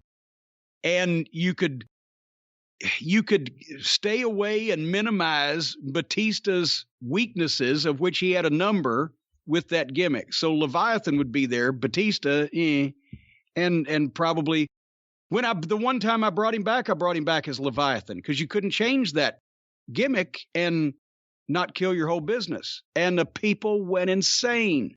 You couldn't hear the fucking music playing over the PA system for him screaming. But I mean, there were different eras of guys in OVW, but at the time that they were each there, they all meant, all those guys that I mentioned and more, meant something. You know what's interesting about the idea of you doing the Heartbreakers, Roselli. That's what I was going to say. Thomas. If you did a reunion show, if you did a one-night stand, there's actually a lot of OVW programs you could finally do the real ending for, like the reveal that the Heartbreakers weren't gay. We never got to see that on TV. And the reason why I mentioned a lot of those names is because honestly, those guys were so much farther ahead as all-around performers than the guys that WWE signed and sent us and had us train. And I'm knocking some of them, but not all of them. But it's just that the guys that were with OVW longer, imagine that, learned more because they had more experience and they had more time in school. And the guys that the WWE wanted to fast track and rush sometimes didn't get the benefit of the education that the guys that they didn't want to rush at all because they didn't want them to begin with. They ended up being better because they had more time in training. So, I mean, you'd have to have Eminem do a reunion. Yes, Eminem, Matthews, Nitro, and Molina. What a great, they should have been the modern Freebirds. They bobbled that. Yeah. When they brought it up to the main roster, when they changed people's music, they changed people's names, changed their gimmicks, switch them from babyface to heel, drop the manager, whatever the case may be. That killed the Heartbreakers right there. The music, the name, and the manager, and that was the end of that. So yeah, but again, I don't know that you could keep it to 8 matches, the talent that we had through there. And again, most of the best talent was the ones that you never actually saw on WWE television. You could have like a reject battle royal, Linda Miles, Russ McCullough. Get them all in one match. And get Stephen Gamblin back in here and go. Oh my God, but you know what? I gotta say that in much the Ole Anderson principle, I used to think you were a dumb fuck, but so many other dumb fucks have come along worse than you. You've moved up the ladder without doing anything. That the guys and girls that I categorized as the drizzling shits at that point were still better performers than some of the guys and girls on national TV today. Because at least they were kept from doing shit they really didn't know how to do and made to focus on the shit they were only kind of crummy at. And now there's no guidance of that respect. Just, go out there and come up with some shit. Do you think it's too easy nowadays for a women's wrestler who's ill-prepared to get on national television and just have a match that goes past the commercial break? Yes, that's what I've been saying. And, that's why everybody thinks I hate women and I'm sexist, because the plain fact of the matter is that there's not as many good female workers as there are good male workers. So therefore, when you try to have half and half, you put more women than men on that are not prepared for the position they're being put in. And it's brutal. Jim, our next question sent to CornyDriveThru@gmail.com from Ron Black. I recently came across a clip of Jim talking about TNA. In it, he compliments Mike Tenay on his commentary skills and being the format reader. Can Jim give any examples of the things that made Tenay a good commentator, and if possible, the format reader? What could the commentators of today learn from Mike Tenay? Oh, that rhymes. Well, first of all, Mike obviously was a wrestling fan going back to when he was a kid, and he had heard great announcers and heard not only what they said that got guys over, but sometimes what they said that maybe was detrimental out of, accident or whatever. He had experience. He had been not only watching the product, but then since he'd had the time in WCW, he had experience announcing as well by the time that he went to TNA. But he's again, smart guy, wrestling IQ smart. He again, being a fan and seeing some of the best in the business over that time. He saw and knew what got over and what didn't. He, tried to do the best he could with some of the modern sports entertainment that he'd get, blindsided with from time to time. Don West was a great guy, and what an energy level he had, but he didn't know anything about wrestling announcing when he got started, so he just had to be the enthusiasm. And Mike had to carry in terms of getting the issues over, getting the talent over, explaining matches, explaining backgrounds. And he had that knowledge. You didn't have to just give him bullet points as an announcer that he would read without any meaning or context. He knew what they meant, and he could flesh them out on his own. And it's just knowing how to phrase certain things. A lot of wrestling announcing is on the fly we used to try to do this. JR did, I did, Tenay's done it. The announcers today, I don't know that it's possible to, but when somebody did something that was totally illogical or stupid or missed, a move that missed, you have to be able to make up any number of excuses on the fly for why that he was trying to hit him, but he didn't, or we don't know what he was thinking, whatever the case. Just shit that you see in front of you, you have to be able to react to. And that comes with experience and knowing wrestling. And that's why Mike was good. As a format reader, that was the rib.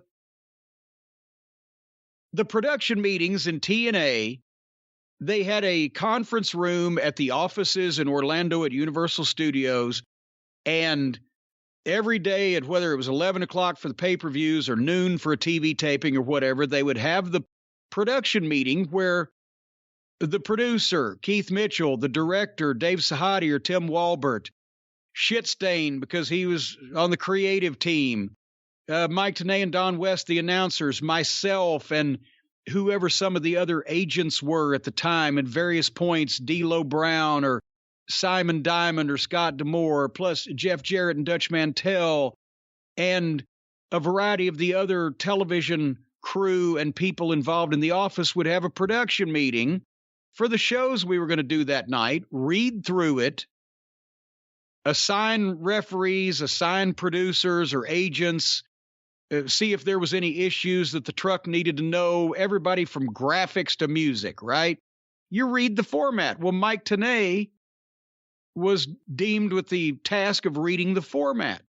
And I've told this before, but I felt so bad for him because he would have to sit there and in a monotone, non-judgmental voice, he couldn't roll his eyes. He couldn't fucking get off topic. He had to just read what was on the format. He had to read these things that Shitstain had written. And besides the words that were misspelled and the overall lack of any kind of professionalism and literacy, there was the goofiness. And then it was our job. Mike it wasn't his role to play. He couldn't chime in and say, well, okay, if 36 guys are having a fight in a parking lot, then Dave Sahadi, for your purposes as director, how many cameras have we got in the parking lot? How many cameras have we got over behind the fucking mobile home? And how many cameras have we got in the women's bathroom? Things that Shitstain never understood about television, didn't know how to prepare for, and didn't know were going to come up, but had to be asked because that way the broadcast could function. I would usually be the one to do that because everybody else just wanted to keep their head down and not get heat with him. So Mike would read these formats, and every once in a while, because I knew him, I could see him non-visually but mentally rolling his eyes at the shit that he had to read. That's why he was a great format reader. He had to read that shit with a straight face and in a straight voice, like that everybody in that room wasn't secretly laughing or pissed off at why is this fucking moron writing this show. That was that. And it was especially embarrassing whenever the representative from Spike Television would come off the golf course and actually sit in the production meetings, because I had the feeling that he was going back to Spike and he was also the same guy that did the UFC shows back then. And I could see him laughing with the fucking UFC TV crew going, you wouldn't believe the moron that writes that wrestling show. He can't even spell cat. They fucking laugh at him behind his back because it's all horse shit. It was embarrassing. Mike Tenay may have made the greatest commentating debut of all time. That When Worlds Collide AAA pay-per-view in November 94, one of the greatest pay-per-views ever. Yeah. It was Chris Cruz and Mike Tenay. Mike Tenay had a radio show, The Wrestling Insiders, a great radio show out of Las Vegas. But to the best of my knowledge, he was never a commentator. He had never done television. And he killed it. He was amazing that day because, it's one of the things you need today. Excalibur is this to an extent that it's bothersome to someone like me. But you need someone to explain shit and make it sound logical and you understand and it draws you in. And Mike Tenay explained Lucha Libre to a lot of people that never knew anything about it before. Well, and see, here's the difference between Mike and Excrement. Besides the ridiculous visual, there was Mike, a grown adult man. He looks like an announcer. He's not an ex-jock. He's not even trying to, like Excalibur, play one on television, even though nobody thinks or knows that he was. Mike was a grown adult man with a good broadcast voice in a learned fashion, explaining things for people who didn't know them instead of screaming buzzwords at people that already knew what the fuck he was talking about to begin with. And he didn't ridiculously go so deep into screaming every Spanish move of a name. Excrement does the same thing with Japanese stuff. But Mike informed people about what Lucha Libre was, the effect on the culture, who the people were, and some of the key moves and things without going so deep that you were lost without taking notes. And he wasn't just I know Excrement has gone through adolescence and puberty, but he never lost the attitude. He's still a fan doing commentary over VHS tapes in a basement for fun because he's 20 and he delivers pizzas for a job or whatever. But now he's a 40-something-year-old man. He sounds the same way. Tenay sounded like a learned broadcaster explaining details about this new form of sport that you were watching on that pay-per-view. And he just had a more, and it always has, he has a more, what's the word I'm searching for? Well, they used to call him the professor, Mike Tenay, professorial. God, help me with a word. Well, the professor is the big thing that everyone called him. And, on WCW TV, it wasn't easy to explain all these things when you have Dusty Rhodes on one side of you and Bobby Heenan on the other side of you. And he did it. It wasn't just Lucha. That's what I'm saying is he's a straight guy. He's not trying to be part of the show. He's trying to sell you the show and explain the show. The other idiot with a mask because he used to wrestle 20 years ago for outlaw shows in a fucking barn somewhere. Now he's on national TV. He doesn't have a broadcaster's voice, a broadcaster's cadence or delivery, or the gravitas in his manner that makes you feel like that he knows more about the thing, that he knows more about the subject than you do, and it makes you think he's a fucking basement-dwelling nerd. Guys with broadcast voices that aren't gimmicks, that are straight men, that are the salesmen of the product, you know and believe they know more about wrestling than you do. That's why they're in that job telling you. but they're not annoying with it like some fucking Mark goof like excrement. That's the difference. I've seen a picture of him once and I put that out of my mind without the mask on, but if he had debuted as a human being, as an announcer, instead of trying to trade off his dubious pseudo-celebrity in the underground wrestling community, if he'd have debuted as a person wearing a fucking collar and tie that was informing us about these new wrestlers we may not have heard of, that may have flown. But when you got a fucking idiot and a gimmick just because he's friends with the bosses, even though nobody's ever heard of him, and he wants to, every time somebody does something, well, that's the same thing he did to me in Japan in the Korakuen Hole 18 years ago. Fuck you. The people, even though it might be true, because yes, he did go work outlaw shows in Japan, like the other marks do. They take little, if any, money to go to Japan and kill themselves because they can say they did it. But I guarantee you, past the really hardcore AEW audience, everybody thinks he's full of shit. No way that pudgy guy in a fucking gimmick Mexican luchador mask actually wrestled in Japan, even if he did, because it looks preposterous. That's the difference between a quality announcer that instructs and informs the fans and a goof that tries to be part of the show himself. Well, I certainly wish we had more Mike Tenays on commentary today, but do you know what he's doing right now? Do you know what he's doing today? I think he is doing something with sports and gambling in Las Vegas again, right? Well, I don't know about that. I was going to say that I heard that he's trying to make his computer run faster.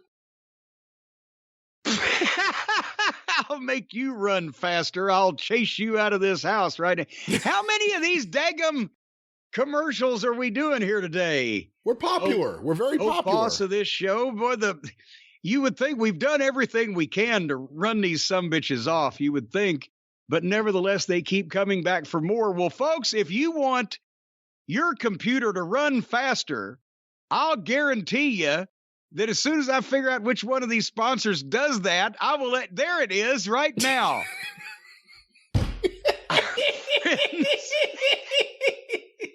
Our friends at Iolo, folks. Yes. Did you know that making your computer run faster can also make it more private and secure? Well, I guess that makes sense. It's more efficient all the way around, but it's because your computer is constantly being slowed down by unwanted apps. The apps that come up knocking on your door on your front porch in the evening time, begging for candy. You don't want those apps. You don't want tracking apps that follow you around the web. You don't want to give off tracking signals. Imagine if your wife got a hold of that tracking app. She could find you down at the massage parlor. Even viruses and malware, they rubbed me the wrong way last time I went in there. Malware can slow you down. Will you stay on topic? What are you talking about? Well, I'm talking about these social sites where people that want to be social get on the internet and they get just raked over the coals. Criminals are cashing in on personal data that they collect from you on the internet, folks. I'm not trying to scare you, but your lives are all in danger. And so is your computer, but there are simple steps that you can take to protect your privacy and your identity. You don't want your identity stolen, folks. One of these days, you might want it back. When you type the phrase "why is my" into Google, one of the very first autocomplete options is "computer so slow." I said this last week on the program. Many of the Cult of Cornette members tried it. Top answer when you type in "why is my," come to find out, is poop green. Poop green is the number one answer. Why is my? There are actually 3 different poop colors in that in the top 10, but I don't know what's going on with these people. But if your computer's slow, that's a question that thousands of you are going to ask every day. Performance lag is a significant complaint, especially from wives, girlfriends, and highly paid hookers. You can speed up, secure, and simplify your digital life with Iolo's all-in-one Windows optimization, antivirus, and online privacy software suite called System Mechanic Ultimate Defense. Yes, folks, with SMUD. If you have multiple PCs at home, if you move phones, if you got tablets, smart TVs, who wants to be the IT manager on all of that? SMUD, Iolo's System Mechanic Ultimate Defense System. I guess that's redundant. Redundancy repeated redundantly. It comes with a tech support plan that covers all of your internet-connected devices. Whenever you have a tech issue, you make one phone call, and Iolo will fix your issue immediately at any time of day or night. If you log on to that German porn site, and all of a sudden, sparklers start coming out of the back of your computer, you call these people, you say, look, I was looking at that Scheitze movie, and suddenly my computer blew up. They'll fix it. They'll call Berlin right off the bat. The German Goo Girls will redo the video, whatever you need. What? Folks, again, it just depends. If you get the gold plan, not all PC optimization software is created equal. But you're in good hands with the product that boasts thousands of positive reviews. It's been rated PC Magazine editor's top choice. Their top choice for top optimization software 8 years in a row. That sounds a little shady to me because optimization software was only invented 5 years ago. Possibly there was a pre-payoff. Anyway, I don't know what this shit is otherwise than it's great software which combines a lot of features in one place so you don't have to invest in different software. And who wants different software? Except if you need different colors to match different outfits. If you can get one software, that'll do it. And this latest all-in-one PC toolkit has exactly the tools you'll need to restore maximum speed, power, and stability. Comes with a hammer, a screwdriver, an auger. Also comes with some of that WD-40, so you can grease this shit right up and it'll run slicker than cum on a gold tooth. Folks, what the System Mechanic does for you is maximizes processor power, unleashes internet speed, increases drive speed, and protects against all kinds of shit that I can't pronounce. Right now, don't throw away your old computer. Improve your computer's speed. Visit Iolo, that's IOLO.com, and use the code JCE and save 60% on the SMUD, the System Mechanic Ultimate Defense, and get 30 days of live tech support free at the same time. That's Iolo.com. Use the code JCE. Holy jumping shitballs, your computer will run so fast you're never going to catch it. You know, it just occurs to me, if Vince really wanted to change Walter's name, he should have called him Smud. Smud? Right? No. Yeah. I don't think Yeah. Hey, here comes Smud. That would be better than Gunther. Smud. You don't like Smud? Well, it's better than Gunther. You are kind of convincing me of Smud, I have to say. Here comes Smud. No, here's the... And I can't imagine that I didn't bring this up the other day when we were talking about Walter's name change, because I'd said, hey, if you want to sell Vince on this guy, say, what would he look like in a German uniform or a Russian uniform, or he looks like the foreign terrorist in a Bruce Willis Die Hard movie or whatever that look he's got, right? I didn't know they would go straight to World War II Nazis, but do you remember the Truth Commission? Oh, of course. The Commandant, and they had a bunch of other guys. Yeah, a bunch of other guys. The Punisher was in the Truth Commission. Bull Buchanan. Yeah. Barry Buchanan and poor old Kurgan. And God damn it, who was the other one? Was Giant Silva in the Truth Commission to start, or am I wrong? Eventually Don Callis.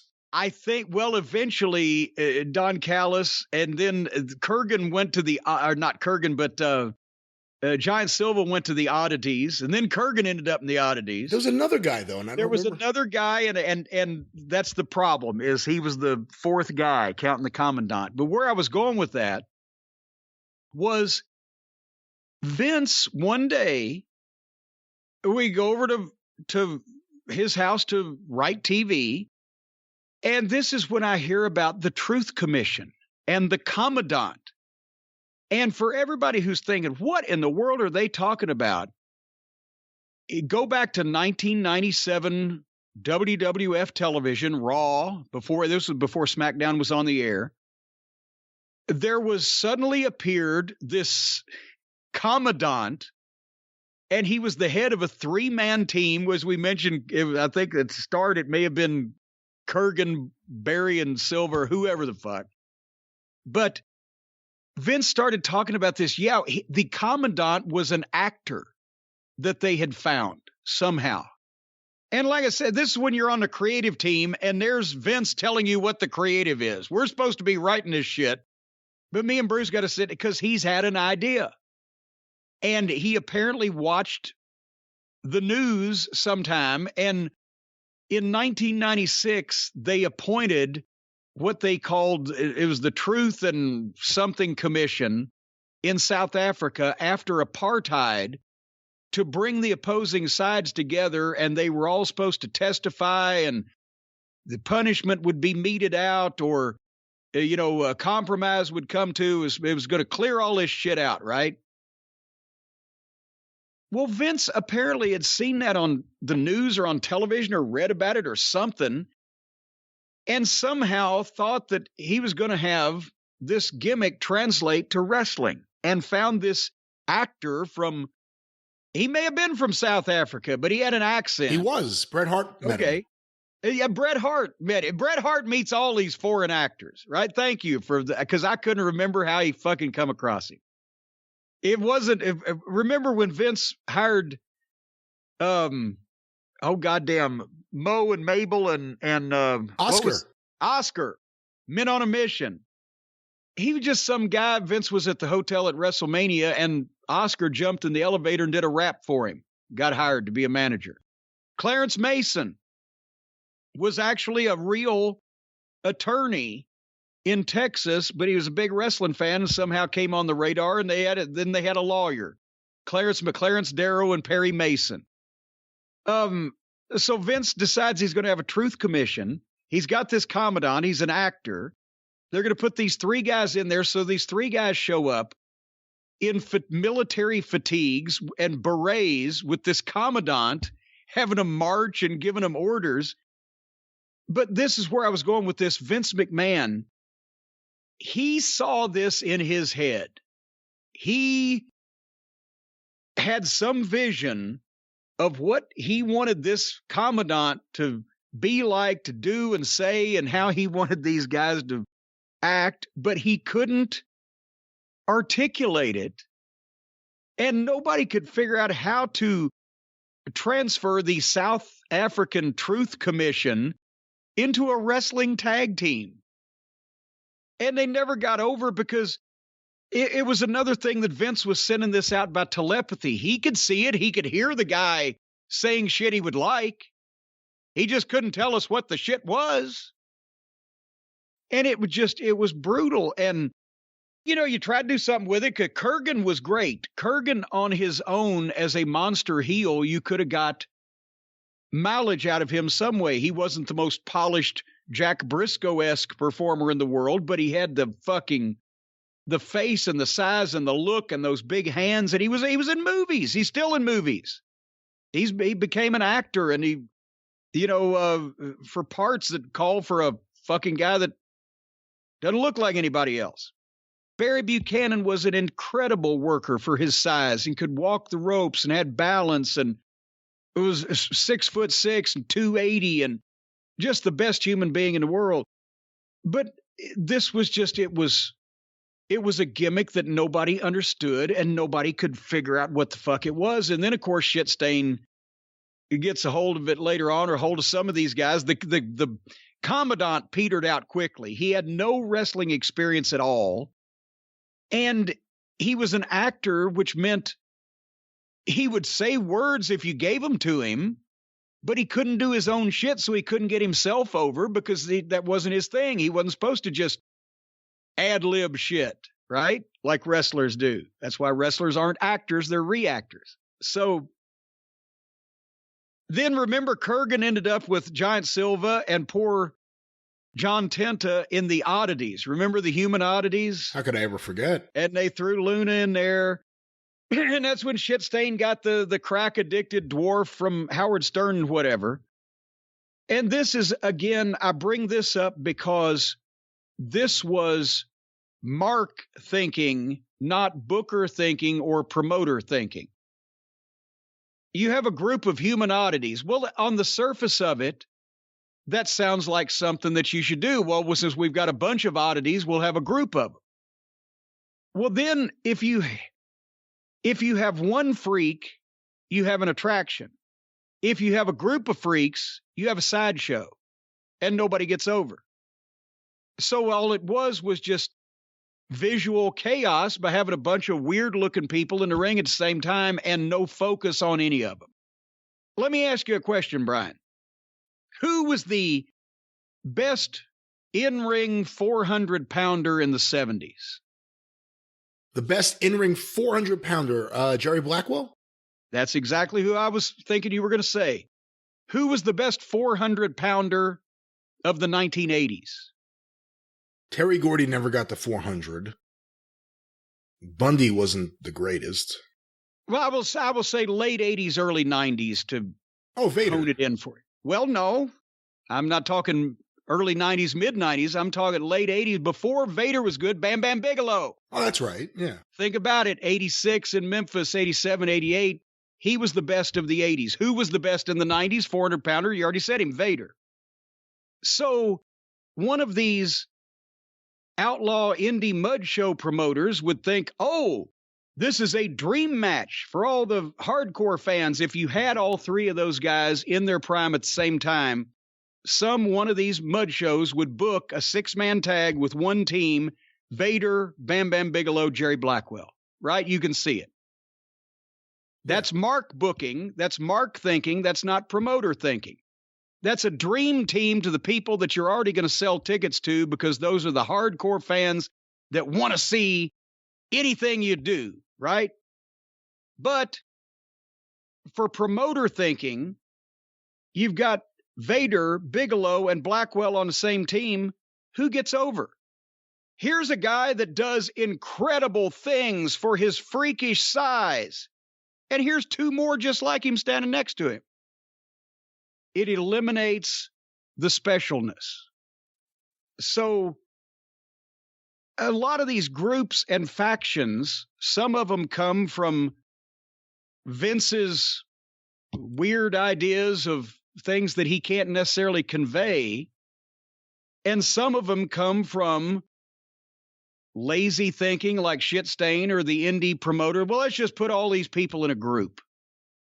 And then none of those people in the group gets over, except if you have a head of a group like a past his expiration date canned ham who makes it all about him and subjugates everybody in that group as his flunkies.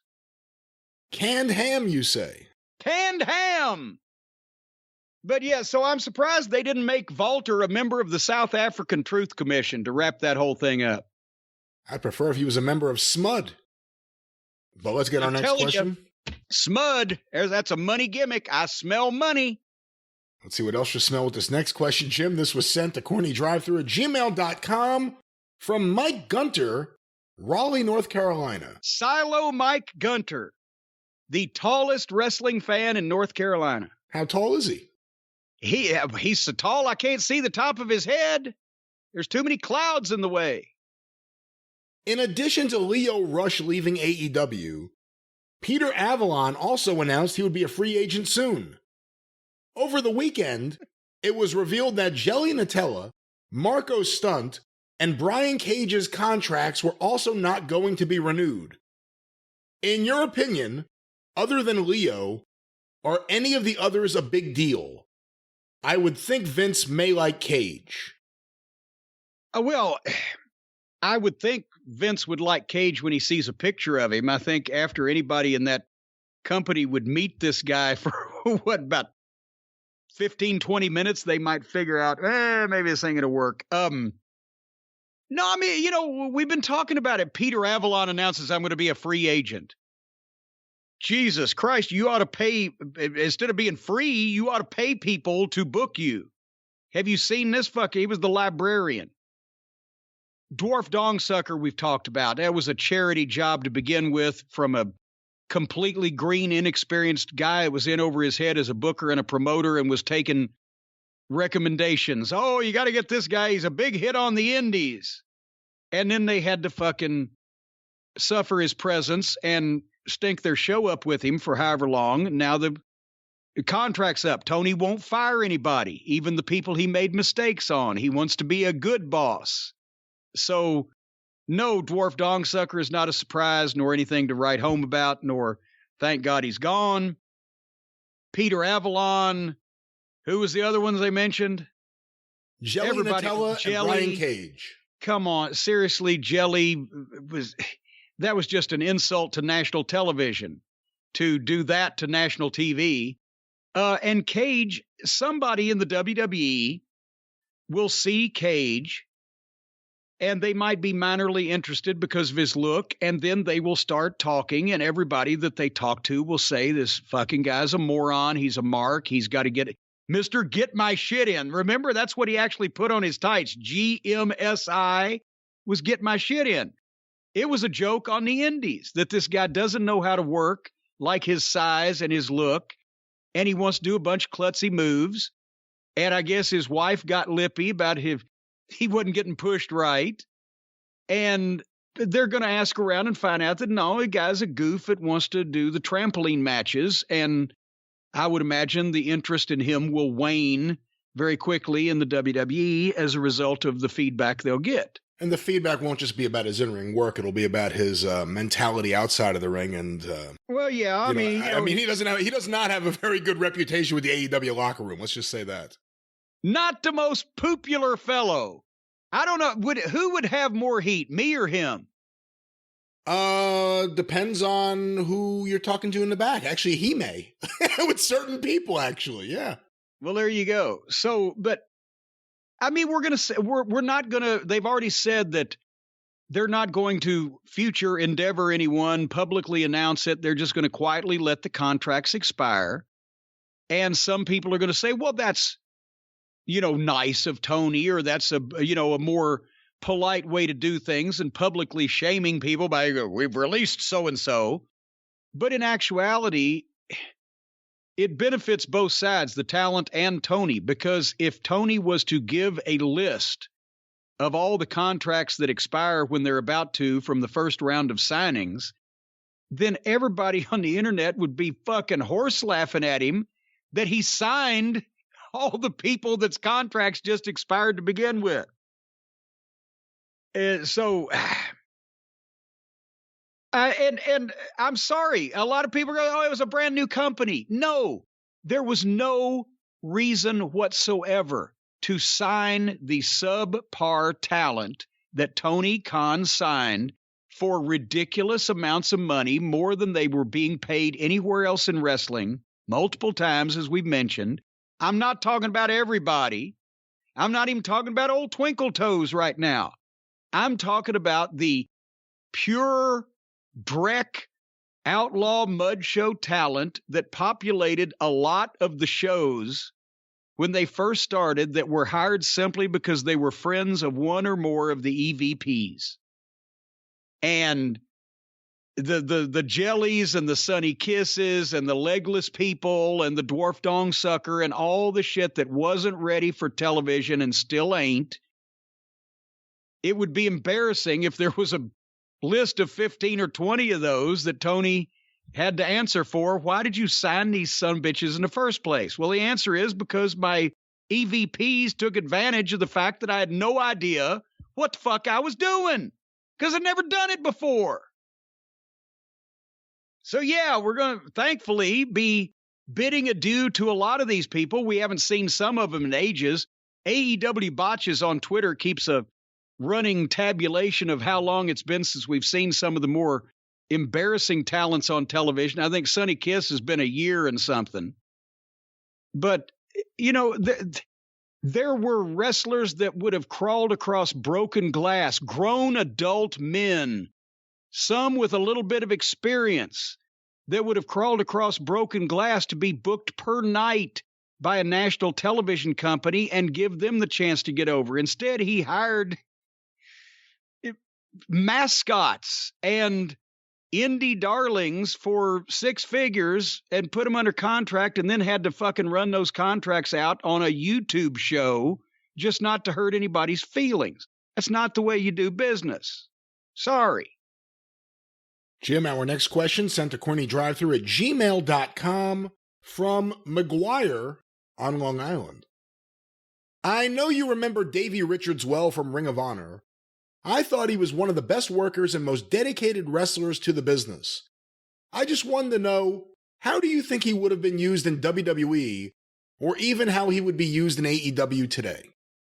Oh, God. Well, in WWE, what did they do with Low Key? They pretty much embarrassed and neutralized him. They wouldn't have got Davey at all, and Davey wouldn't have done himself any favors.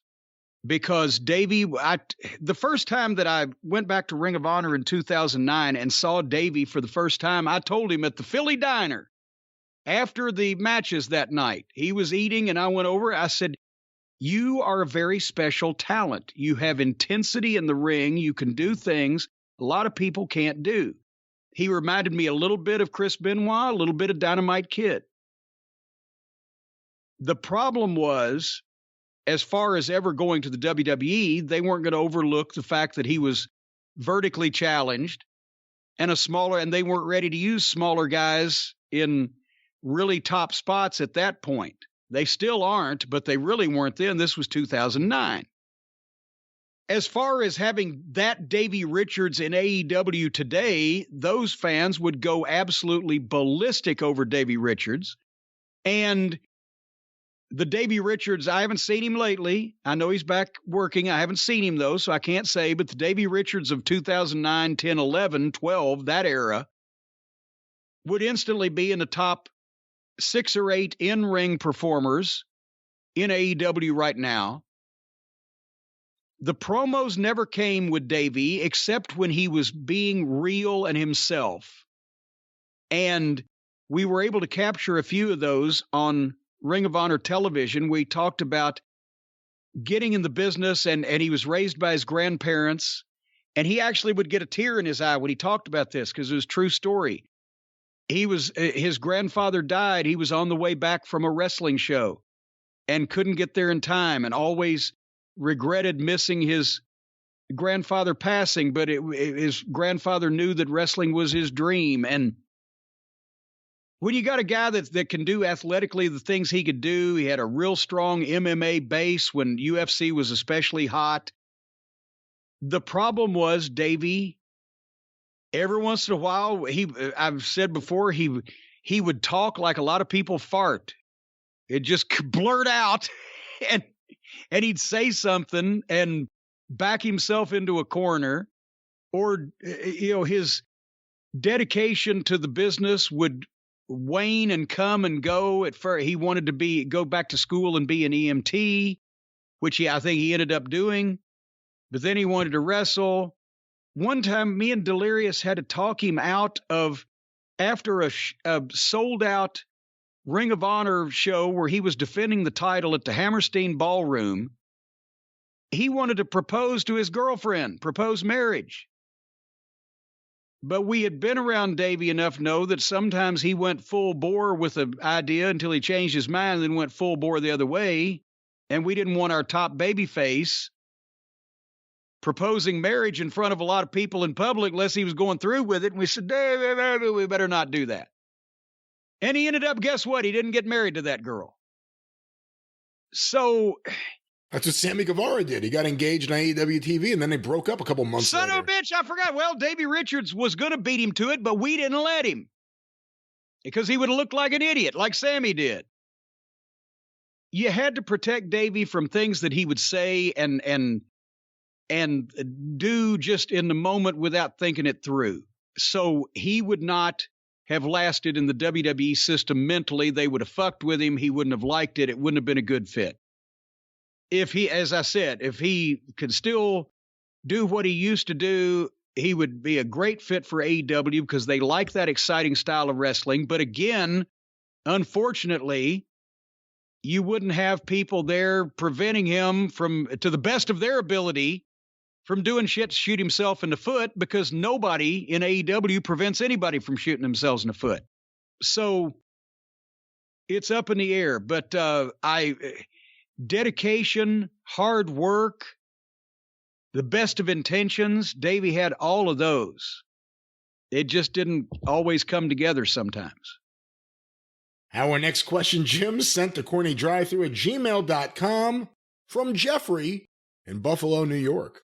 Hello, Jeffrey. While watching a recent clip of Hook's match from AEW Rampage, I noticed Hook wrestling while wearing a silver necklace. Wearing jewelry in the ring seems like a bad idea for multiple reasons. What are your thoughts on wrestlers wearing jewelry during matches? And do you know of other wrestlers who wear jewelry during matches? Well, I mean, some do. It's not a good idea, as you said. First thing I learned, first, I say that a lot. First thing I learned in the business. Everything was first. I learned everything on the first day. But one of the early things I learned from, don't wear jewelry. Guys have had from rings. That's why you'll see a lot of guys. Flair used to do this.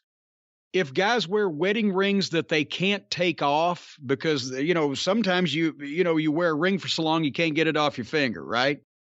Or sometimes the wives didn't like them taking them off.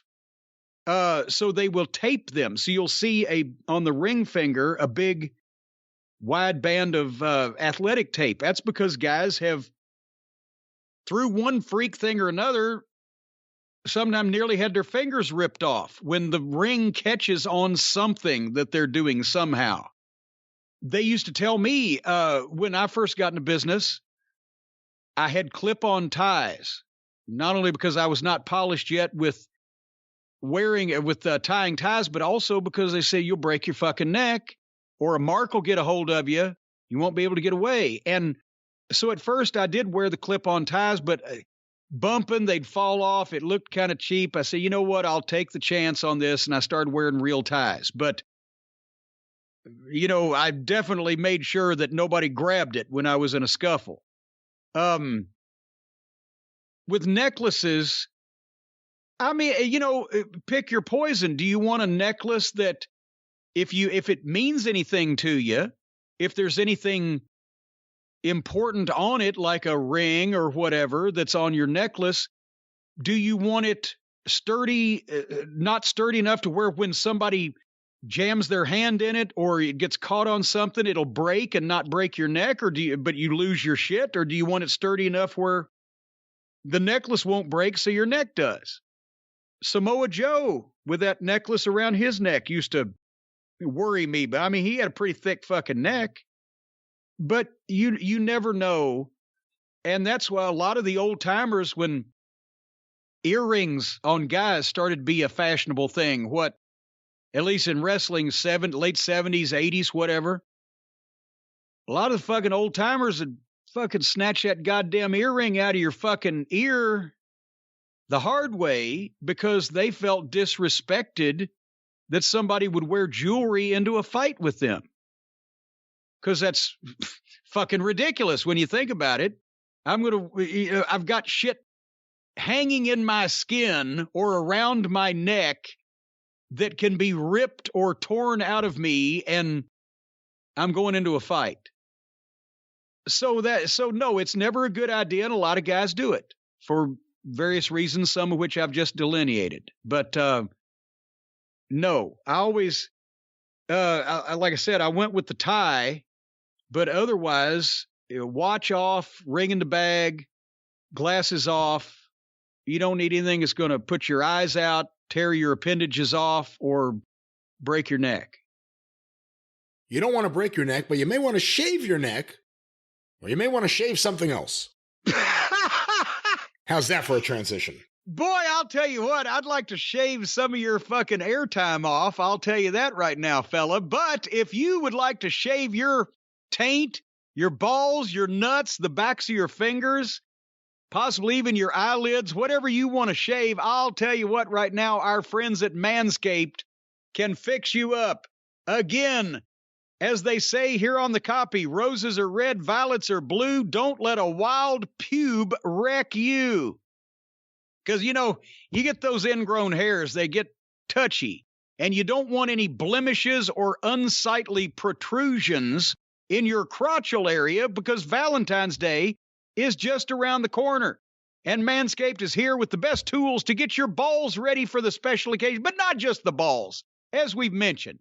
Well, you can start at the crack of the ass. You can go past the taint, up past Mr. Johnson and his two friends, all the way to the stomach area because, a lot of women do not like to have that long stomach hair poking them in the eyes when their lower portion of their face is busy in that area. So trim everything down. Yeah.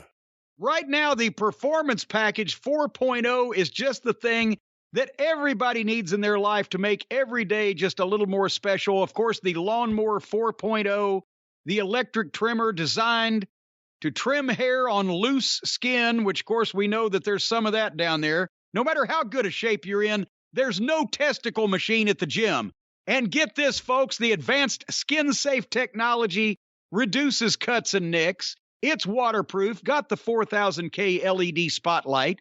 And also, as we're making February 13th a National Shave Your Balls Day, I'm sure all the women can agree with that if they're to fulfill their part of the bargain on the 14th and come across with what they're supposed to in return for that fine dinner where we have to dress up and go out in public. Anyway, folks, you'll also get the Weed Whacker in the Performance Package 4.0 to keep your nose and ear hair trimmed to a proper length. You can whack the worst of your weeds with that. You get the Shed Travel Bag, the Anti-Chafing Boxer Briefs, the Crop Preserver Ball Deodorant, the Crop Reviver Ball Toner. And don't forget, you can smell good not only just in the ball area, but also put a little of this stuff behind your ears, a little under your chin, some on the back of your neck, the Manscaped Refined Cologne. And you'll smell so refined, you'll smell like you just came out of a refinery, folks, with this stuff on. It's refined. So, if you want to make your Valentine's Day date say, wow, great set of balls you've got there. That's what they wrote, folks. Well, then you go to manscaped.com/JCE for our exclusive offer, 20% off everything on the website and free shipping. Manscaped.com/JCE, 20% off, free shipping. Join Cupid and shoot your arrow with Manscaped this Valentine's Day. Brian, are you going to shoot this Valentine's Day? I don't know what exactly you're trying to tie me to, but I'm going to have a very good I have a very good Valentine's Day every year. Quite frankly, almost every day's Valentine's Day to me. I'm the great Brian Last. I'll be great. You have tried to completely absolve yourself from the question I just asked you and exactly bring that to a complete end. And I did it. And it worked. Well, there you go. Well, Jim, speaking of bringing things to a complete end, we're not going to do that yet. We have more questions. And this next one was sent. God damn, that was about to be my favorite segue that you've made today. Our next one is How actually... many of these sponsors do we have? There may be a little bit more. What? But more importantly, we have more questions. How popular has this show gotten? Are we number 1 and 2 again? Is this why everybody's jumping on the bandwagon? We are very, very popular, and quite frankly, no one else is in our league. But let's get to some more questions. That's what I've been trying to do here. And in fact, our next one is a multi-part question. Oh, boy. Sent to CornyDriveThru@gmail.com from the son of the birthday girl, John Fell in Baltimore. I wanted to ask you a few questions about a couple of different subjects to mix it up a little. Question 1. Were you a bit disappointed when you figured out and then confirmed wrestling was a work after you got into the business? No, I wasn't disappointed at all. And actually, I mean, I didn't have to, the confirmation point did not come after I officially got in the business. It was confirmed beforehand. I was just not allowed to, or it's probably the best idea that I didn't publicly proclaim to everybody in the company that I knew that the business was a work, because they kind of knew I knew, most of them, and Teeny knew I knew and didn't say anything, and I didn't want to rock the boat. It wasn't the kind of thing you said out loud. No, you didn't just go in, hey, Jerry, by the way, I'm smart to the business. But that's when, again, when Jerry Jarrett called me into the room at Channel 5 at TV that day and said, hey, you want to be a manager? He led with, my mother tells me you're smart to our business. Now, I've been the photographer for 6 years, right? And I've never actually come out and said to Jerry Jarrett, yes, I'm smart to wrestling. Some of the guys, Lawler knew, Teeny knew. My friends like Bobby Fulton, Troy Graham, Dream Machine, they knew. But Jimmy Hart knew I knew what was going on. But again, I was smart to the concept, but not to the particular details. So you can't even say that I was fully smart at that point. But yeah, that's the way Jerry led. My mother says, I understand from my mother, you're smart to our business. And I'm humming. I didn't know what to say because I didn't know where he was going. He didn't offer me a job first. That was his lead remark. And I said, yes, sir. What else am I going to say? And then he pitched it. So I wasn't disappointed because there was no revelatory moment. Once you get close and once you're at ringside and I'm taking pictures and I'm trying to watch closely how this stuff works from the beginning, Eve, to try to figure out not only just because I was interested. I always try to figure out how everything worked if I was interested in it. And you see things, and then you start putting things together, and then you start just by, say, you see how things are promoted and the way things work, and slowly it begins to dawn on you, but then you still didn't have the official details and the in-depth education. Just because you knew that wrestling was a work, in those days there was no way to find out otherwise than somebody in it telling you verbally in person, yes, there's something called a booker. They're the ones that put the matches together and decide this. And yes, this is how we do things and why we do things. That was all still a mystery until I actually went in the locker room. But there was I wasn't disappointed. I was further fascinated. This is a secret society that manipulates people's emotions to get them to come in numbers of thousands and tens of thousands to see what's going to happen when these guys do the thing that they do. That's goddamn the most fascinating thing in the world. Question 2 from John Fell in Baltimore.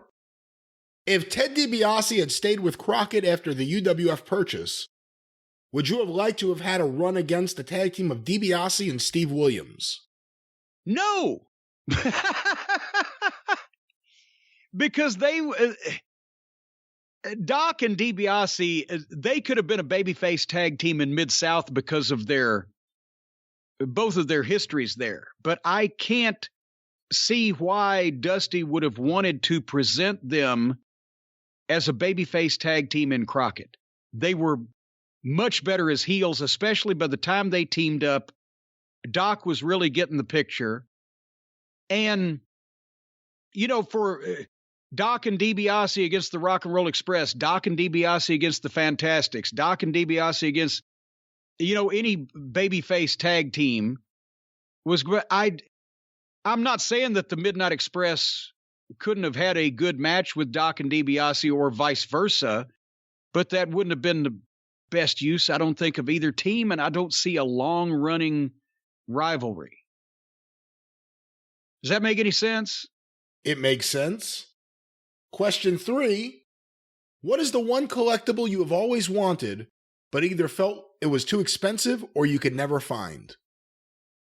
Oh, God, that's a hard question to answer because you have to know everything that exists in the world, right? And some of the things that you probably want the most, you don't even know that they existed. If I don't know that there's ever been something. I mean, yes, Action Comics #1.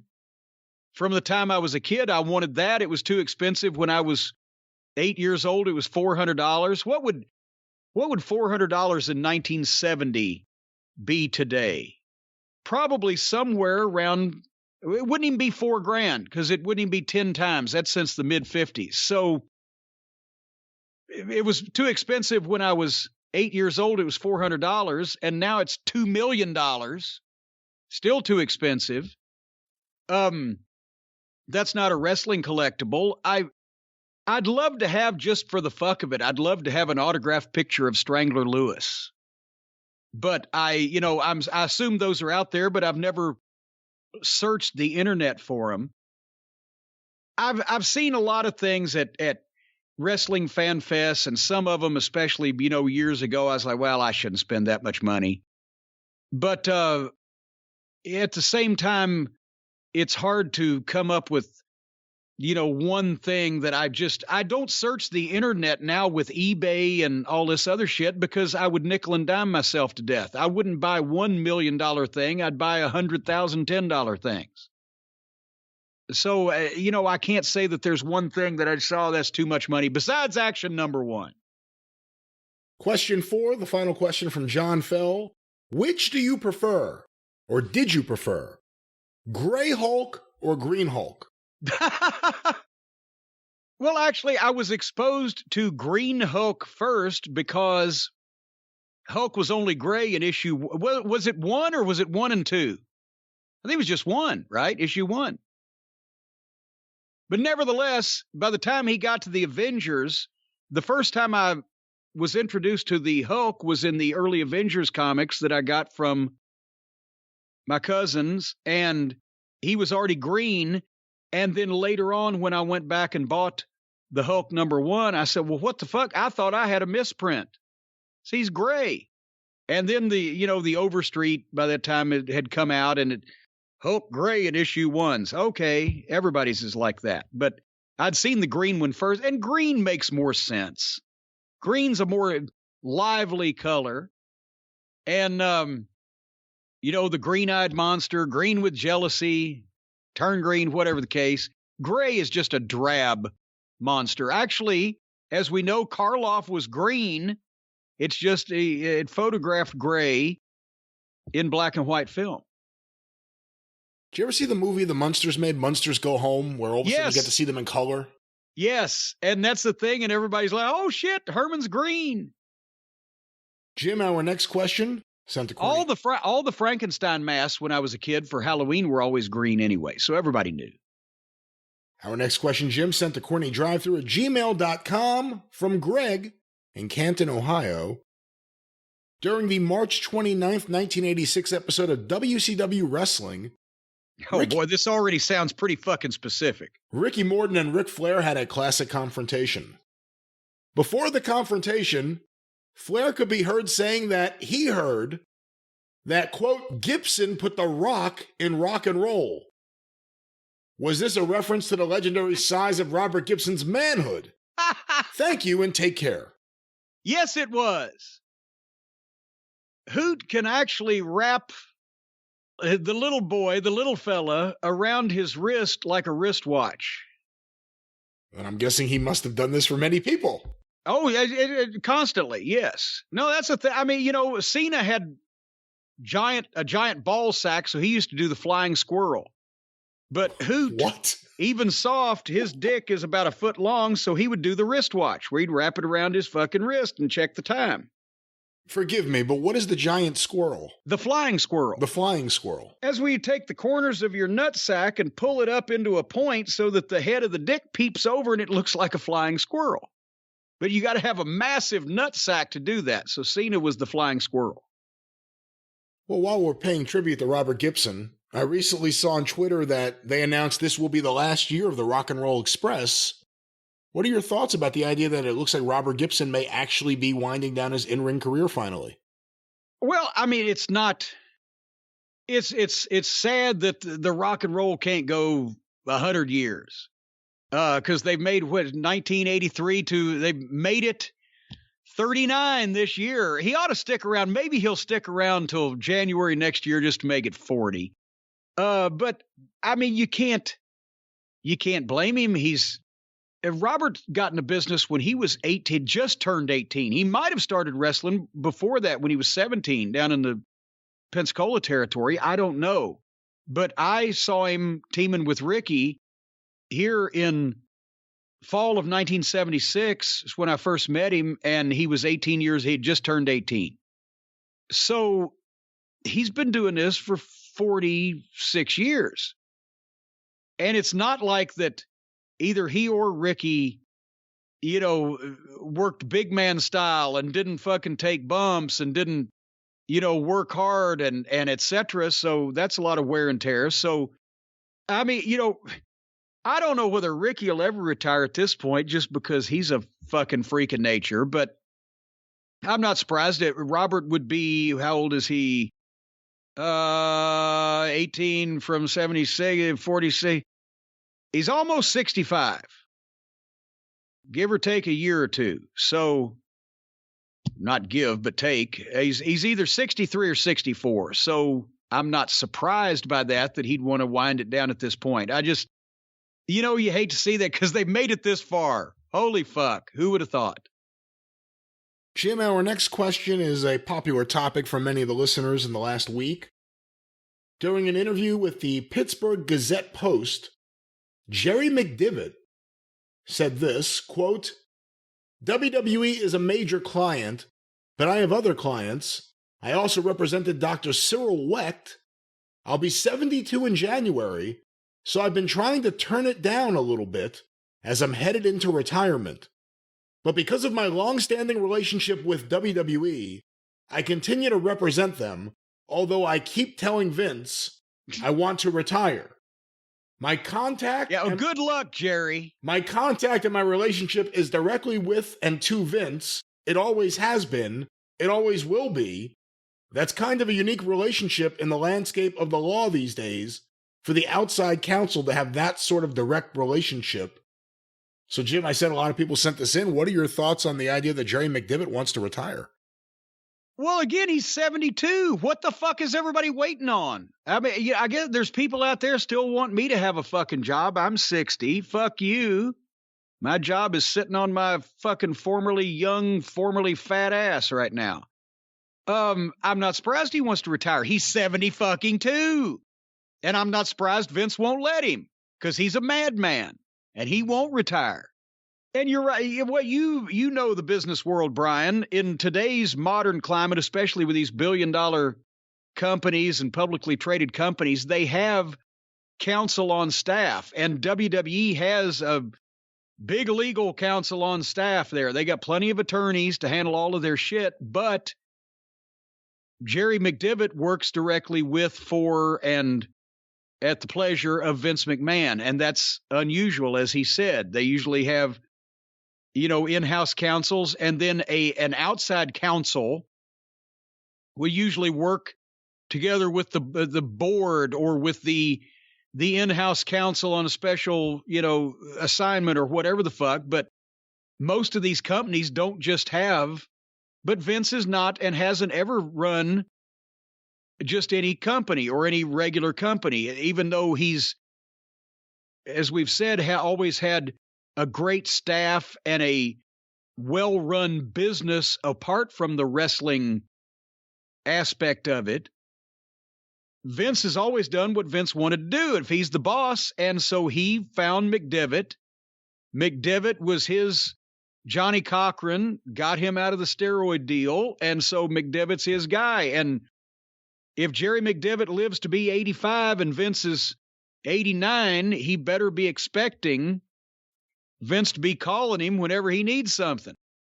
Because it's like the mafia. You don't get out of Vince's circle unless he wants to excommunicate you or you're 6 feet under.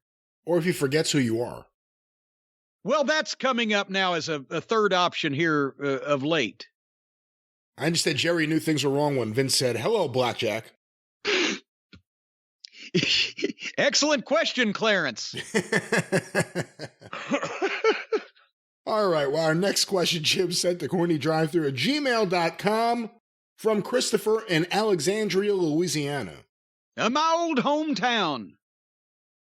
The best thing I liked about Alexandria, Louisiana, there was a 24-hour place that had fried chicken and tater tots right in the middle of town at the traffic circle. And you felt safe enough to go there? No, only at 3:00 in the morning when everybody was outside in the parking lot and I could slip in and slip out inside, and because they didn't have a drive-through back in those days. But it was like a local drive-in thing. And boy, at least you could get food. Did you wear a hat or anything? I mean, did you try to disguise yourself? No, I was wearing a gorilla mask. Yeah, okay. And nobody bothered me. Well, there was a few times I went by there and it was too crowded to go into. I won't lie, but I would slip in ever so often. Here's a question from Christopher. Any truth to it in the 40s and 50s that in regular matches it was a work, but for title matches it was a shoot? Well, sometimes that's correct. It just both participants may not have known at the time when the match started it was going to be a shoot at some point. This is something that actually still was around in the 70s, where a lot of people that went to the matches in their local arena, on a regular basis, they had kind of figured out things were going on. They'd seen some things, but still the world title matches. And I know this now, the fans, you can't even grasp this concept, but there were some people in those days that had seen enough that they knew that the business, something was going on. It wasn't all on the up and up. They didn't know what, but the world championship matches still had enough of an aura, and the champion always, you couldn't really find fault with Dory Funk Jr. or Jack Briscoe or Harley Race or Terry Funk as far as their in-ring, right? And when challengers would have a match with them, they would up their game, because not only were they in the main event of a better than average house going for the world title, but if you impressed the NWA world champion, guy that had the highest paying job in the business and who every promoter spoke to regularly, if he said, hey, I had a match with that Brian Last in Poughkeepsie and holy shit, that kid's great, well, automatically that could get you 5 new jobs. You could get booked for 5 years off the champion saying, I really liked working with that guy. So nobody tanked it. I've said when the first time I saw Harley Race in Louisville, I'd been seeing Rocky Johnson wrestle for the previous 6 months. Rocky Johnson was good, had good matches. He was over. It's the best match I've ever seen Rocky Johnson have against Harley Race. Wow. And then you would find that once you saw a few more world title matches, it was generally the best match you've ever seen of that particular guy. So a lot of the fans were still convinced that because the money, because the prestige, because the world champion traveled into the territory, he wasn't beholden to the promoter in Memphis. He could go anywhere. So the promoter in Memphis can't tell him what to do. It was still really like that with a lot of people. There was still some mystery. They knew something was going on, but they didn't know what, how, or to what extent. And the world championship matches played into that because they were protected more. It wasn't the same with the WWF champion as it was with the NWA champion, because that was Bruno still wrestled in the same territory all the time, and the people knew that, the Northeast, but to them that was the wrestling that was. And it was shorter matches, and it wasn't as technical, and it relied on Bruno's incredible popularity and appeal. So they thought that the world title matches, not because of the performance in the ring necessarily, but because of just the respect and the confidence and the belief they had in Bruno. That was real. And Vern Gagne, he kept his own belt for most of the 20 years, but you could make a case that those people who had grown up with him, Vern Gagne was the NCAA heavyweight wrestling champion. And same thing that Kurt Angle won, same thing that Brock Lesnar won, just quite a bit earlier. And he was a legitimate mainstream sports star in Minnesota and in the Midwest as a result of that, plus being a national TV star from the network television in the 50s. So until it got ridiculous. Here's Vern in 1980. He's the champion for the 7th time or whatever, 22 years after he first got it. He's in his early 50s. That got a little hard to take. But they believed it for a long time, because if it had been a shoot in the 50s and early 60s, Vern Gagne may well have been the world champion. So, you went with the time period and the atmosphere that prevailed. Do you think things would have been different if Vern Gagne, let's say, had been able to upgrade to NetSuite? God. Well, I'll tell you what, things would have been different for the AWA if they had as many sponsors as we do. I'll tell you that right now. But however, you ask about the upgrading of NetSuite. Well, this is it. You know what? They just sent me a bulletin from NetSuite headquarters in Lincoln, Nebraska. This is it, folks. The putt to win the tournament. If you sink it, the championship is yours. But on your backswing, your hat falls over your eyes. Is this how you're running your business? Poor visibility because you're still relying on spreadsheets and outdated financial software? To see the full picture, you need to upgrade to NetSuite by Oracle. Brian, are you still on the spreadsheets? I still, sure. Sure. Are you still on the outdated financial software? Of course. Well, I'm not, because I never figured out how to use spreadsheets either, and I don't even know how to use financial software, dated or outdated. I do everything with a pen and a piece of paper and a spiral notebook with goddamn lined, ruled notebook paper. However, apparently that is out of fashion and somewhat slower than the stuff that the folks at NetSuite provide. NetSuite is the #1 cloud financial system to power your growth, because with visibility and control of your financials, inventory, HR, planning, budgeting, and more, NetSuite is everything you need to grow all in one place. This is the kind of stuff that Hotchkiss and Fannie and Felcher Featherbottom run. The up-tempo, all the new high technology stuff in the cloud. Here's the thing, they talk about the cloud and your poor visibility in your business. If you're in a cloud, folks, you cannot see up or down. You can't see the ground. You can't see the air. You don't know what direction you're going in. So NetSuite will get you out of this cloud, whether it's cumulus, whether it's storm clouds, whether it's just the... Not those kind of clouds. Well, that's why you can't see, right? That's why you got poor visibility, because you're in a plane in the middle of the clouds. At least that's what I thought they were telling me. Well, but with NetSuite, you can automate your processes, and you can close your books in no time. I'm ready to close the book on this one right now. But you can also stay well ahead of your competition, because 93% of surveyed businesses increase their visibility and control after upgrading to NetSuite. Did you know that? 93%. Surveyed businesses increased their visibility and control. 6% of surveyed businesses had no increase in visibility and control, and 1% of surveyed businesses were incarcerated in the state penitentiary for violating the Mann Act. No, they weren't. No. But that doesn't have anything to do with NetSuite. That was just the survey. Nothing to do with NetSuite and no truth to the survey, but yes. No, that Mann Act is a bitch. Over 28,000 businesses already use NetSuite. The Dale Mann Act. The Dale Mann Act. Big Dale Mann. 28,000 businesses, you say, Jim? Yes, I did. And for the new year, NetSuite has a new financing program for those ready to upgrade at netsuite.com/JCE. By the way, that's N-E-T, suite, S-U-I-T-E, like a hotel, not a candy bar.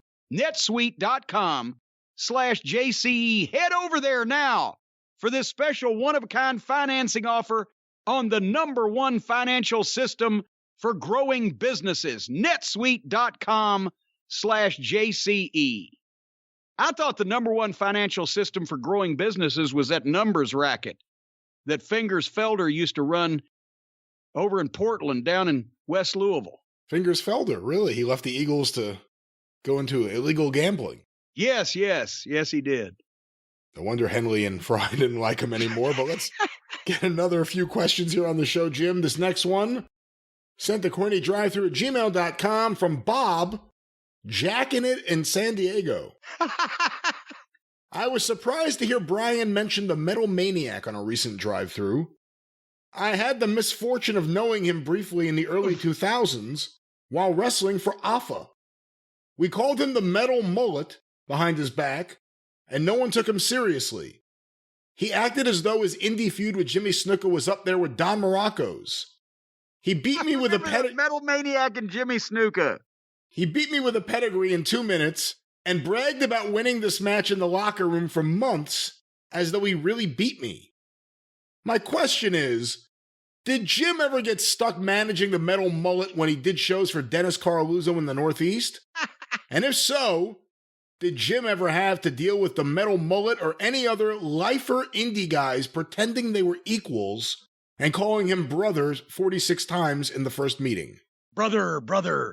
Will you tell me, you might have a better memory than me. Do you remember me ever managing the Metal Maniac on Dennis's shows? Oh, no, I don't think Dennis would ever do that to you. I don't think he did, but I mean, there could have been something like in his hometown or something that I may, so I'm not precluding the idea that I may have done it, but yeah, I mean, the guy, he was a nice enough guy, except he was a mark for the business and himself, and people used to, laugh about that because he would brag in the locker room about winning a match that he was supposed to win, and he did have the long-running program with Jimmy Snuka because he drove Jimmy Snuka to the show. I was about to say, they need to find somebody that would drive Snuka to the show, not hurt him, put him over, and not have any issue with it. So that was the deal. And, he was one of the guys that would go out and actually, we had guys do this in OVW. We had them do it in wrestling school. It's not unheard of. But for a guy that allegedly had reached the status that he had, it was a bit, but he would go out and sell tickets to get on shows.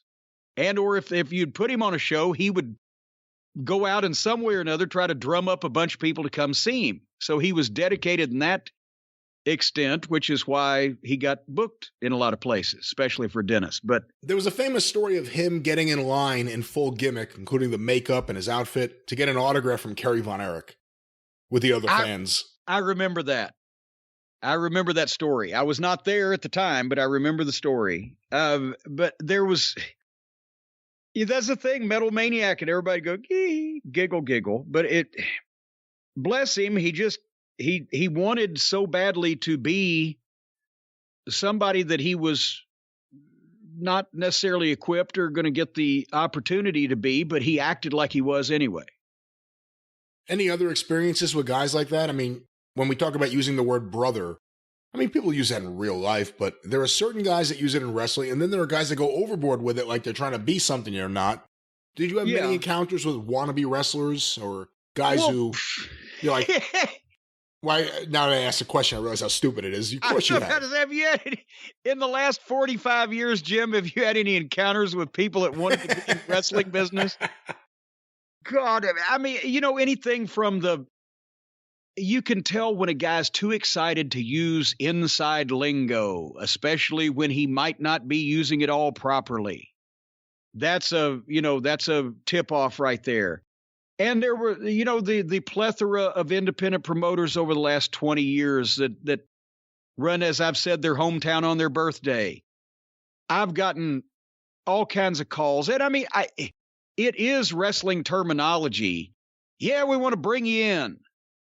But it's like, a guy that works for the NASA parking lot calling Neil Armstrong and saying, hey, we want to bring you in. It just doesn't land the same when it's a guy has promoted 3 spot shows and he calls you, yeah, we want to bring you in. In where? Poughkeepsie? I've been there. Whatever the fuck. It's not like bringing you into Mid-South Wrestling or bringing you into the WWF or bringing you in for this company for a big, long run. We're going to bring you into fucking Bolivar, Tennessee for a spot show.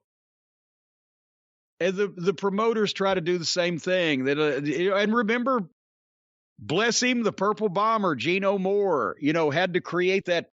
Don't bless him. Don't bless him. He doesn't deserve a blessing. Fuck is that. He dead? Oh, he's dead. Fuck that guy. And he's dead. Bless and fuck him. But anyway, he had to invent a long-running blood feud with Terry Funk in Japan that he could brag about that never happened, but in the pre-internet days, nobody could actually pull up proof. You're full of shit right here, Gino. He told me he wrestled against Giant Baba in a cage in Japan. Of course he did. In a cage! Yes, and Baba never did cage matches. But see, there was no way to check back then, so he would... That fucking Ian Rotten... That stain on the industry. He used to, in the closing days of the Memphis territory, they wouldn't book him. Randy Hales wouldn't book him because he was goofy, outlaw-minded even then. But that's when he had gone to the first round of the outlaw shows in Japan in the mid-'90s when they started doing indie mud shows, garbage matches over there.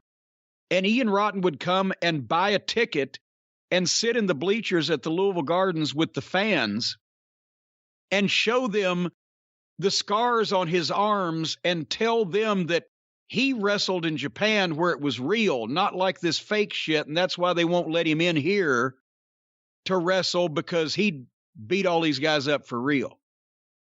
And finally, Randy, he had the ticket sellers and ushers with a picture looking out for Ian Rotten to kick him the fuck out of the building.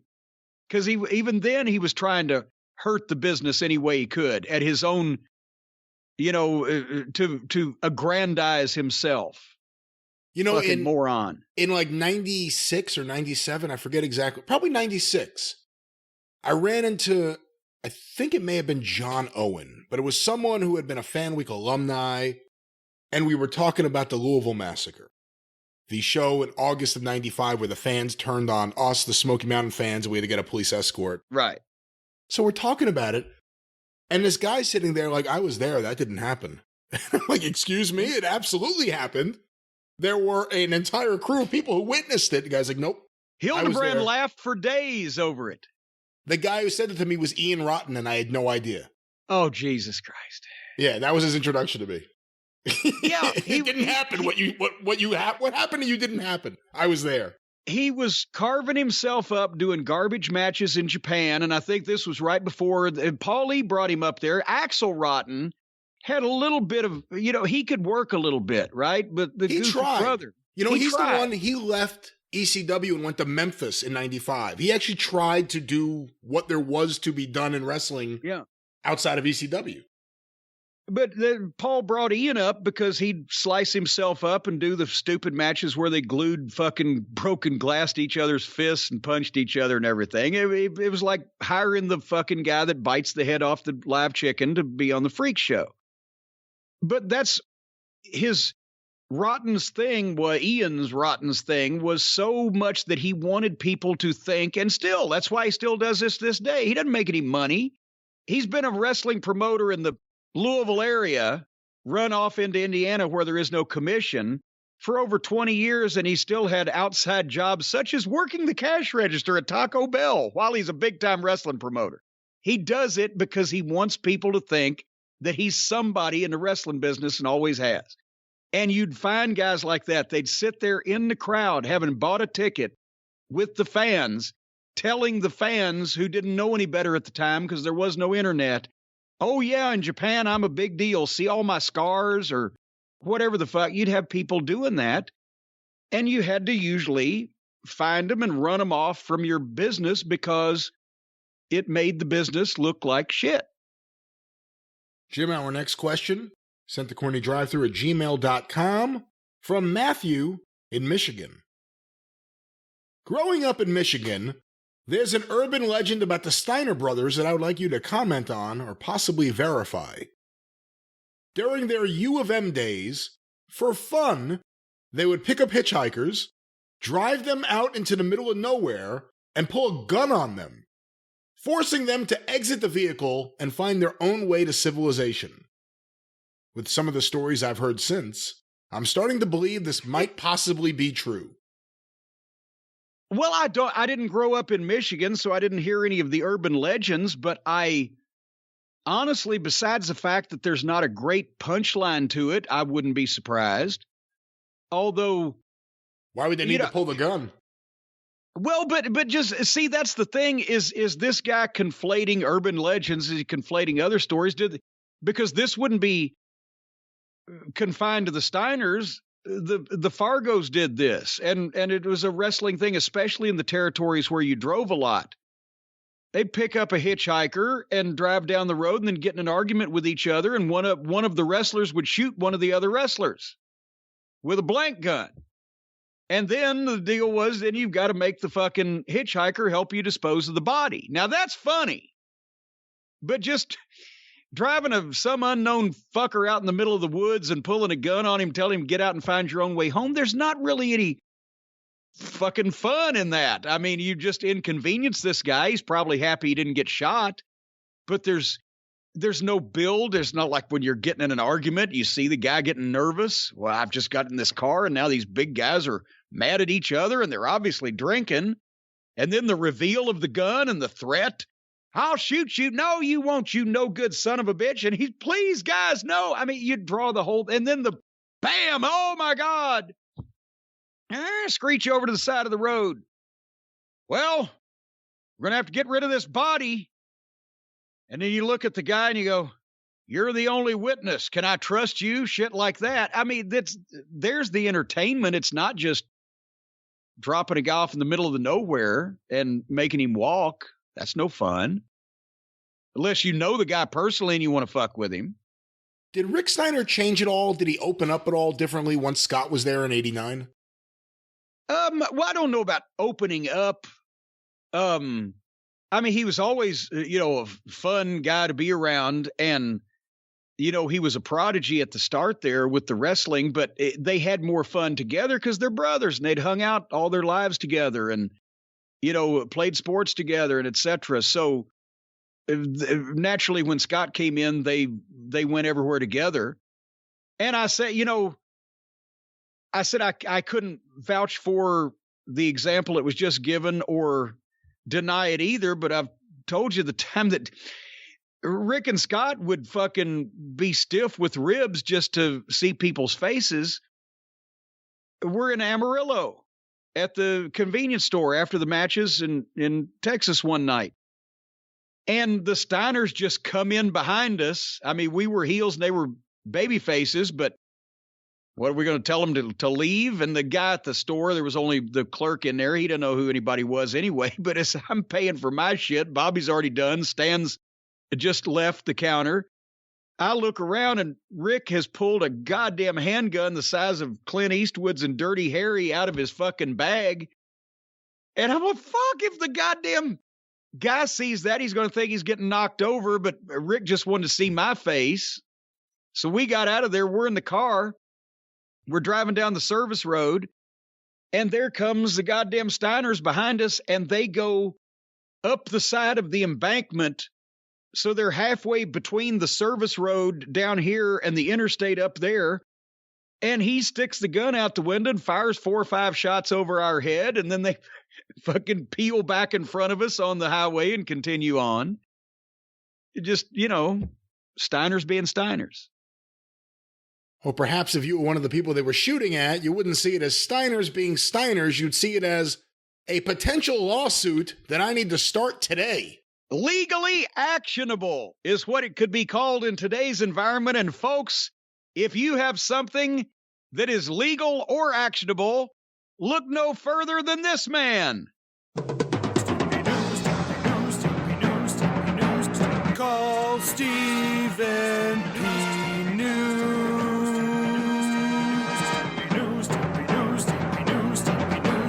If you need to sue.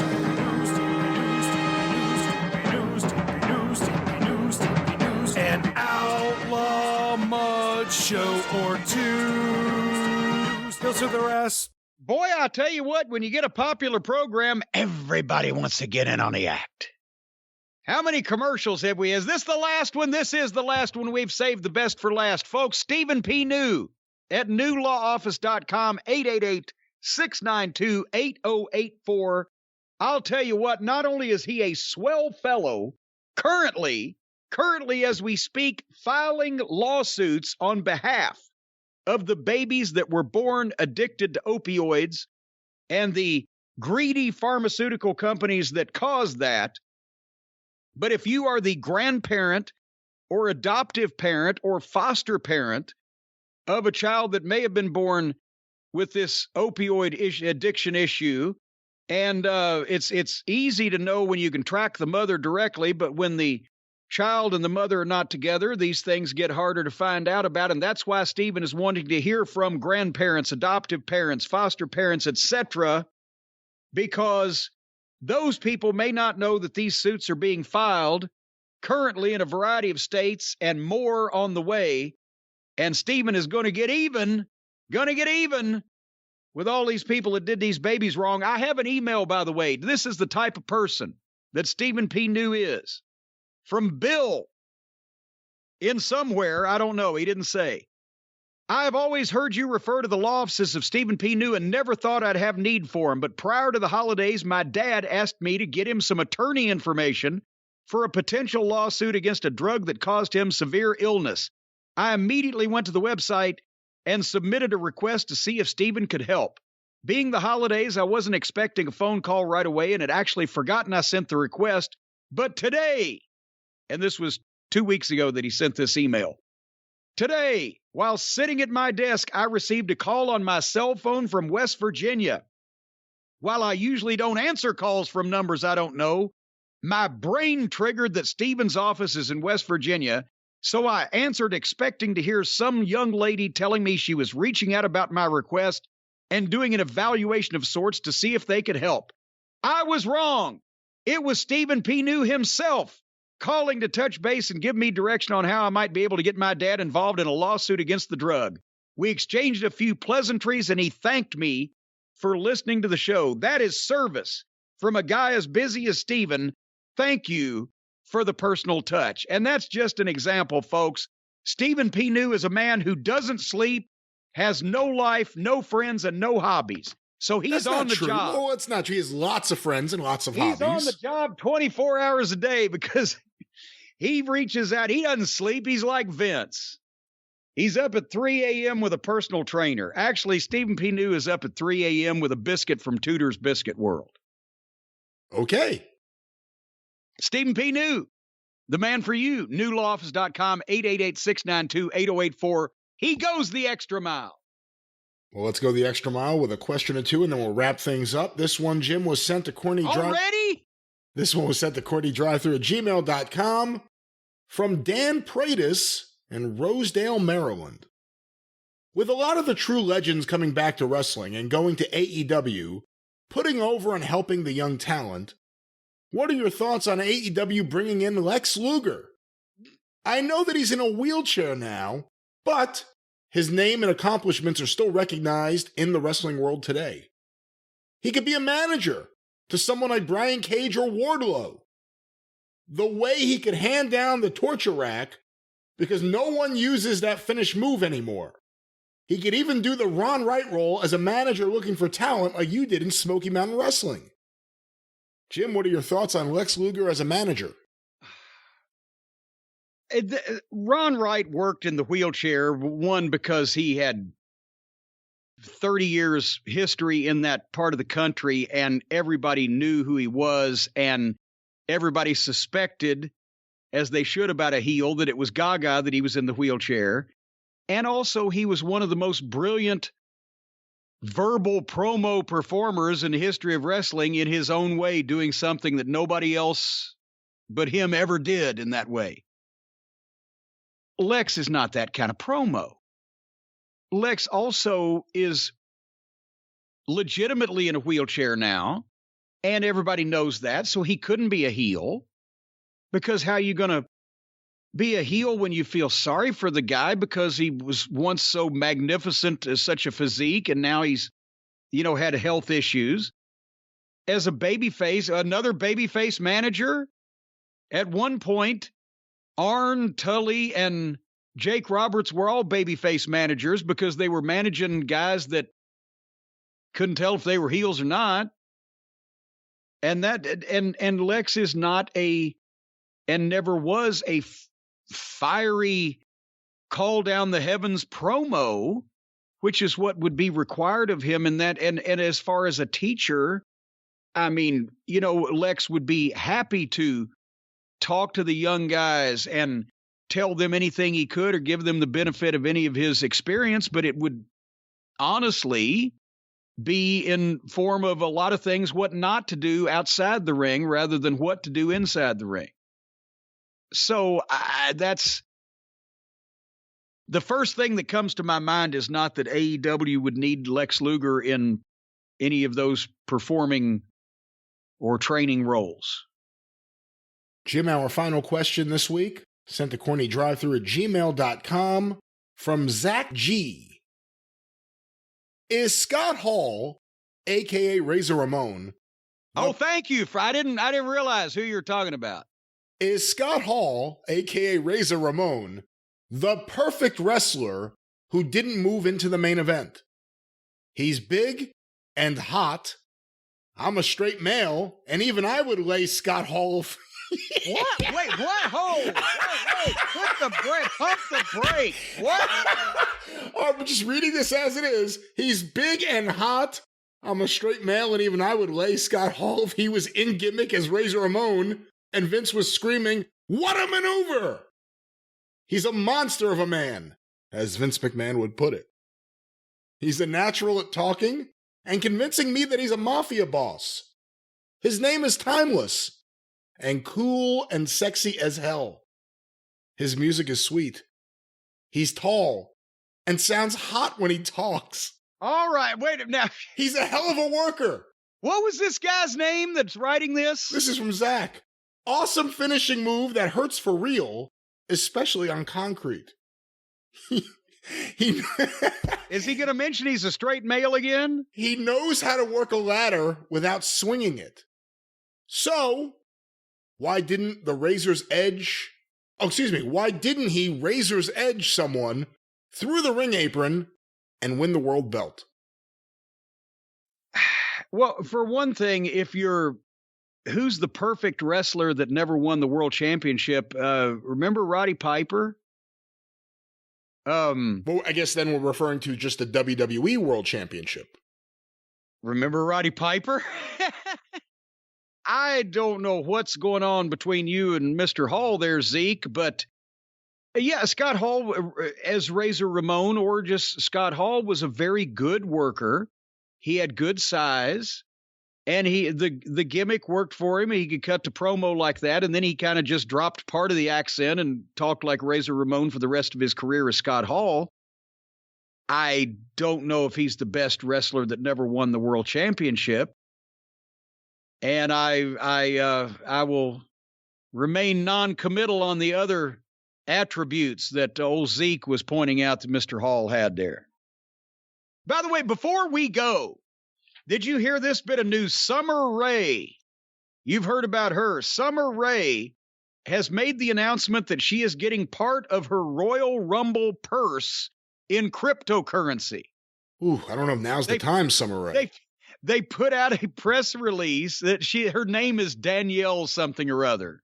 They had to make sure to mention her real name, but she plays this part, and she's hooked up with some bogus bunch of bullshit company that's pushing this cryptocurrency, and so they put out a press release. She's getting part of her Royal Rumble payoff in cryptocurrency. For 125 years, promoters have been dying for the opportunity to pay off the wrestlers in bogus counterfeit money, and now they're asking them to. How do you think Blackjack Mulligan would have dealt with cryptocurrency? Oh, my God. Did I tell you what I told Kendall when he called me on the phone? I heard about that. I'm not sure if I remember.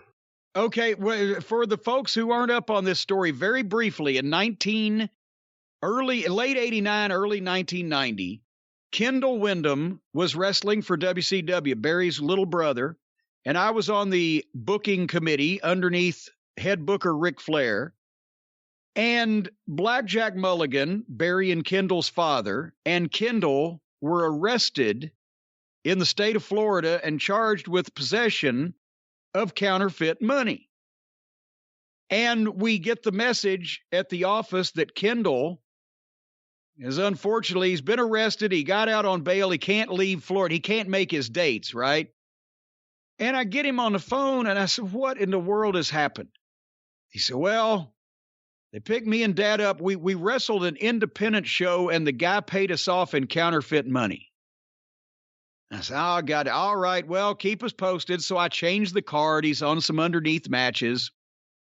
Put somebody else that wasn't booked in there.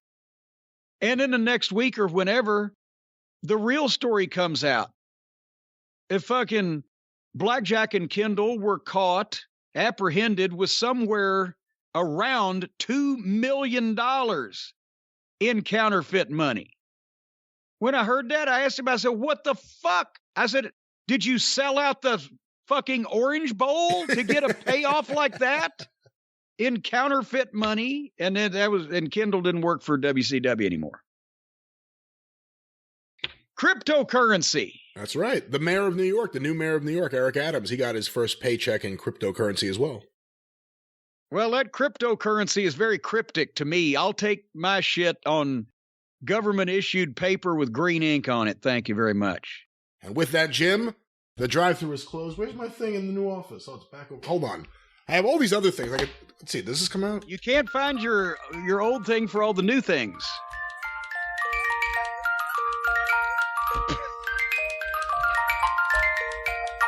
All right.